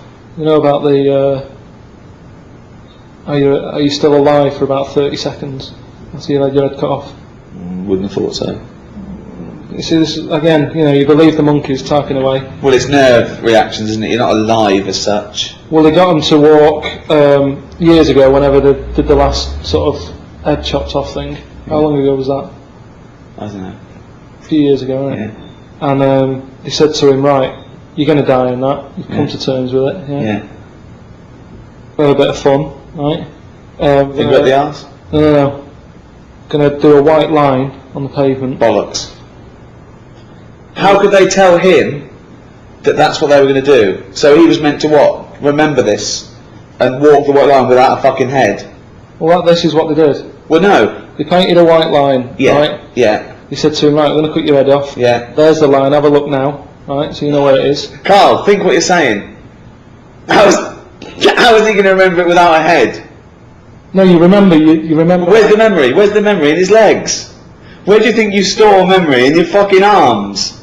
Yeah, but if you do it quick enough, if it's like, go, and you... No, he's walking there. And he's walking, and he walked... No, it's bollocks, it's bollocks. He did 35 steps. Bollocks. It's not bollocks, though. Because how can the body remember what his head was told a few seconds ago? His head's now in a basket. Yeah. The body doesn't go, what was I meant to do? I know, I was meant to walk along. Well, they did it was a test. Well, no, it wouldn't happen. You're talking shit again. Okay. Believe in absolute bollocks. So as you with the monkeys and the Shakespeare. That's what annoys me. It's not about monkeys, is it? It's about random. Yeah. So you'd have lethal injection? Lethal injection, yeah. I think that is best. Big discussion about donor cards. Of course, there's no reason not to give your kidneys away after your death, to all your organs. They're no good to you, and you'll be helping life. It's perverse to me that you wouldn't want to donate your body to a worthy cause after your death. Medical research, whatever. You agree with that, don't you? Well, you know how I feel about it a little bit. I don't like the idea of certain bits. Why not? What does it matter? Just because there's certain bits that are really personal to you, aren't they? No, there's not. What bit is more personal than another bit to you? Well, like I've said, my eyes. They're my eyes. They've seen stuff I like. Yeah, now, what happens if someone else has them and they start looking at stuff I don't like? But I don't like the idea of that. But that's ridiculous, because your eyes they're just bits of tissue. Then they haven't got your but we don't know, because they found out there's something called cellular something or other that I've told you about the person who had some sort of operation and ended up like in Yellow Biscuits. I've told you about it. Yeah, but that's bollocks. It's the same you thing told with us the about eyes. it, but I dismissed it as bollocks immediately. Not just because you said it, because it was intrinsically bollocks. No. But it could work the other way anyway, where the person who has my eyes starts, like, looking at ants and insects and stuff. I might carry all on. bollocks. Again, this is all bollocks. Got none of your memories, none of your thoughts, none of your reasoning, nothing of you, none of your personality. They're just a collection of cells that now have light going through them and making this new person see. They're a lens. They're a lens. That's all they are. So there's no reason why, this was the crazy thing, isn't it, when people started saying that they wanted their organs to go to a particular race of person, and obviously that's illegal. Also, it shouldn't be the choice, really. I think you should have that opting out, that you have to say that you don't want your organs given after, and if you die, then they assume that those organs are up for grabs, because there's a shortage. So what do you think of that? Like I say, they can have certain bits. They're not having the eyes. I think that's fair. What, can they have the cock and balls? I'd prefer it if they didn't. You're saying no one's going to have my eyes or my cock and bollocks. What if the tables were turned? Yeah. What if someone said, Carl, you've lost your cock and bollocks in a terrible accident. It's alright, we put some flowers at the scene of it. It's brightened the area up. But, we've found a donor who's happy to give you his cock and bollocks. He's dead, but his cock and bollocks we kept on ice. Would you accept them? They're absolutely lovely match. Better than yours. Yeah. Bigger, younger. Yeah, go on then, I'll have them. You'd have So you would, you'd have someone else's cock and bollocks, but then you wouldn't donate yours to someone else. What about this? What if you discovered later, right, that the person who donated the cock and bollocks, right, was a sex pervert? was a homosexual sex pervert? I don't think, though, that I'd bother looking into the history of these cock and bollocks. It's not like, You'd accept them willy-nilly, but what if you just found out by chance? That was his name, willy-nilly. That was his stage name. And What if you find out by chance? How do I find out by chance? What's the scenario They there? say, well, the doctor goes, I should tell you, I know you believe in a load of shit about Yellow Biscuits and bollocks like that, so I'll just tell you, in case anything goes weird, this was a sex pervert's cock and bollocks, so if you find that you're sticking these through letterboxes, don't worry, it's not your fault. It's where they wanted to have gone. That's. Would it concern you if you accepted the cock and bollocks that had a past like that? Yeah, because the problem is, it wouldn't be that bad if I had his eyes. Right. Why? Because then I'm seeing what he wants to see, and That doesn't make any sense at all, Carl. but unfortunately, It makes no sense at all. the match is wrong. The eyes don't go with the cock and bollocks anymore. I don't know. So something's going to lose out here. Either the cock and bollocks, they're not going to get what they want anymore, or the eyes are going to be upset. So are you scared of the idea, to go back to your yellow biscuit analogy, that the cock and bollocks you inherit, that whatever the previous owner did with them Lives on. That scares you, does it? Okay, there's one final scenario here, Carl. Okay. You haven't opted out, so your organs go to where they like. Now, unbeknownst to you, there's a big waiting list. There's a thing. They've got all your details, and you said, yeah, whatever. I don't want to know. You wouldn't want to know, would you, after you die, where it goes? You say, I don't, because you've said you don't want to know. If you don't know, you have a lovely life. When you die, they can go anywhere. They can do what they will. Okay. Now, unbeknownst to you, they have got it down. They've donated your arse, right, for use to a gay rapist with AIDS. Okay. So they are saving a life there. So when you die, they go, right, it's still warm, get that gay rapist with AIDS round here, because that's going to stop him raping someone and give him AIDS. He comes round, he's straight up there. He's shagging you, right? You're basically saving a life, right? By letting him do that, right? Sorry, I'm confused here. What? Why is the gay rapist with AIDS got the arse? He's still connected to Carl. They've donated the arse, so when Carl dies, the doctors go, right, we're going to stop a terrible thing here. So the gay rapist can shag the arse? Yeah, he shags Carl, gets out of his system and goes, phew, that stopped me. Yeah. Right, okay. Right, so it's just Carl's disembodied arse on a... No, it's the whole Carl. Oh, Carl's dead? So Carl gets drugged, he's having a heart attack, they go, free, clear, they go, no, we've lost him. At 10:01, they go, oh, he's a arse donor. And they go, okay, where's the nearest gay rapist with AIDS live? Next door, get him round here. They go, okay, the gay rapist comes round and goes, where is he? Right? He goes, there he is, right? So Carl is face down. Now they turn him around, they go, there's the arse, you've got 10 minutes, then we got to bury him. I'm surprised you didn't know this guy was living next door. Right. So, the gay rapist gets on top, he goes, right, this is lovely, right? He's loving it, he's shagging you. Right, now, this is the weird thing. The doctors next door, they go, okay, the gay rapist will be finished soon, and then we have to bury him, but we should inform his next of kin. They go, oh, it's Suzanne. They go, your husband's, dead, he's out of touch. She goes, oh my god, come round and just identify the body.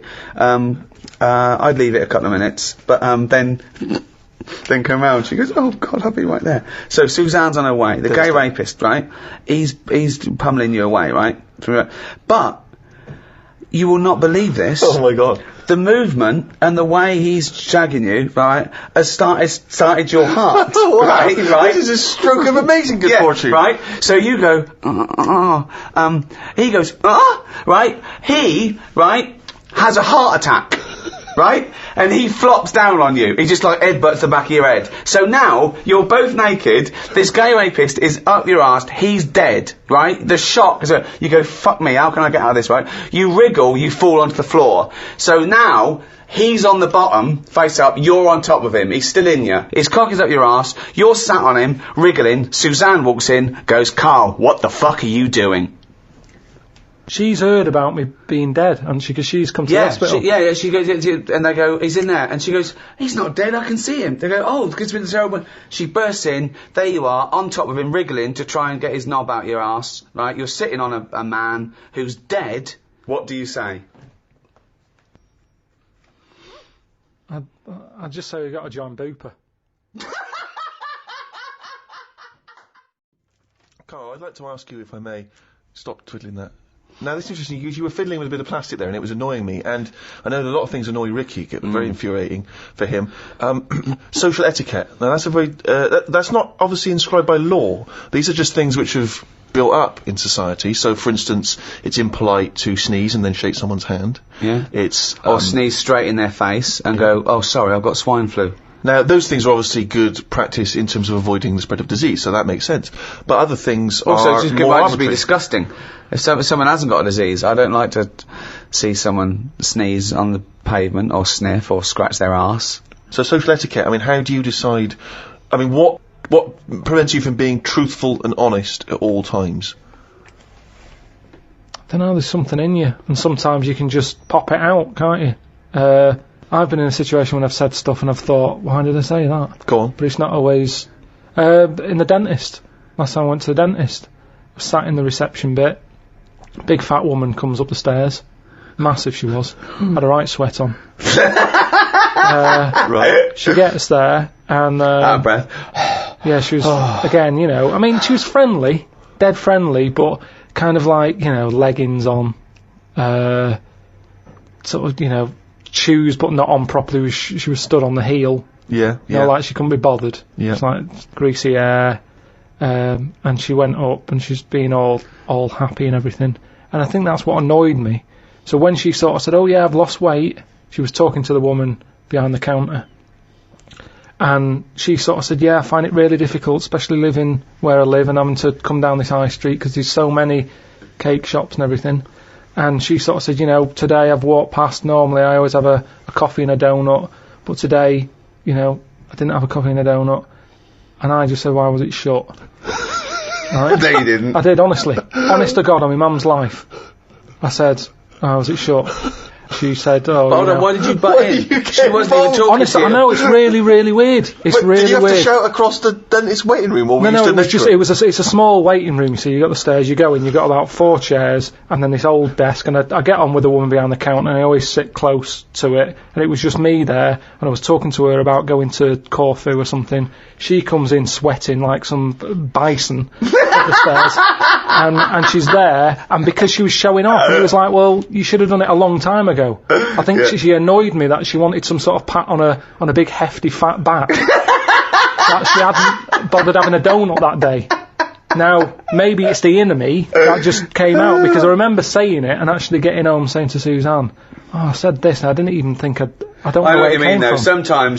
Sometimes you want to go around with people, and they're going, "Oh, I need." You want to put them down. You want to go. I'm starting out with you because you're going to go straight back to that. You can do this, that. You know, I know you've had a lot. Just inject them in the head. Absolutely pointless. Get rid of it. Yeah, I know what you mean. But talking about social etiquette, I was in a flying to Edinburgh, and I was with Matt, my assistant, and there was a bloke on a mobile phone across the way. Right, he's going, yeah, I'm just going to get on the plane now.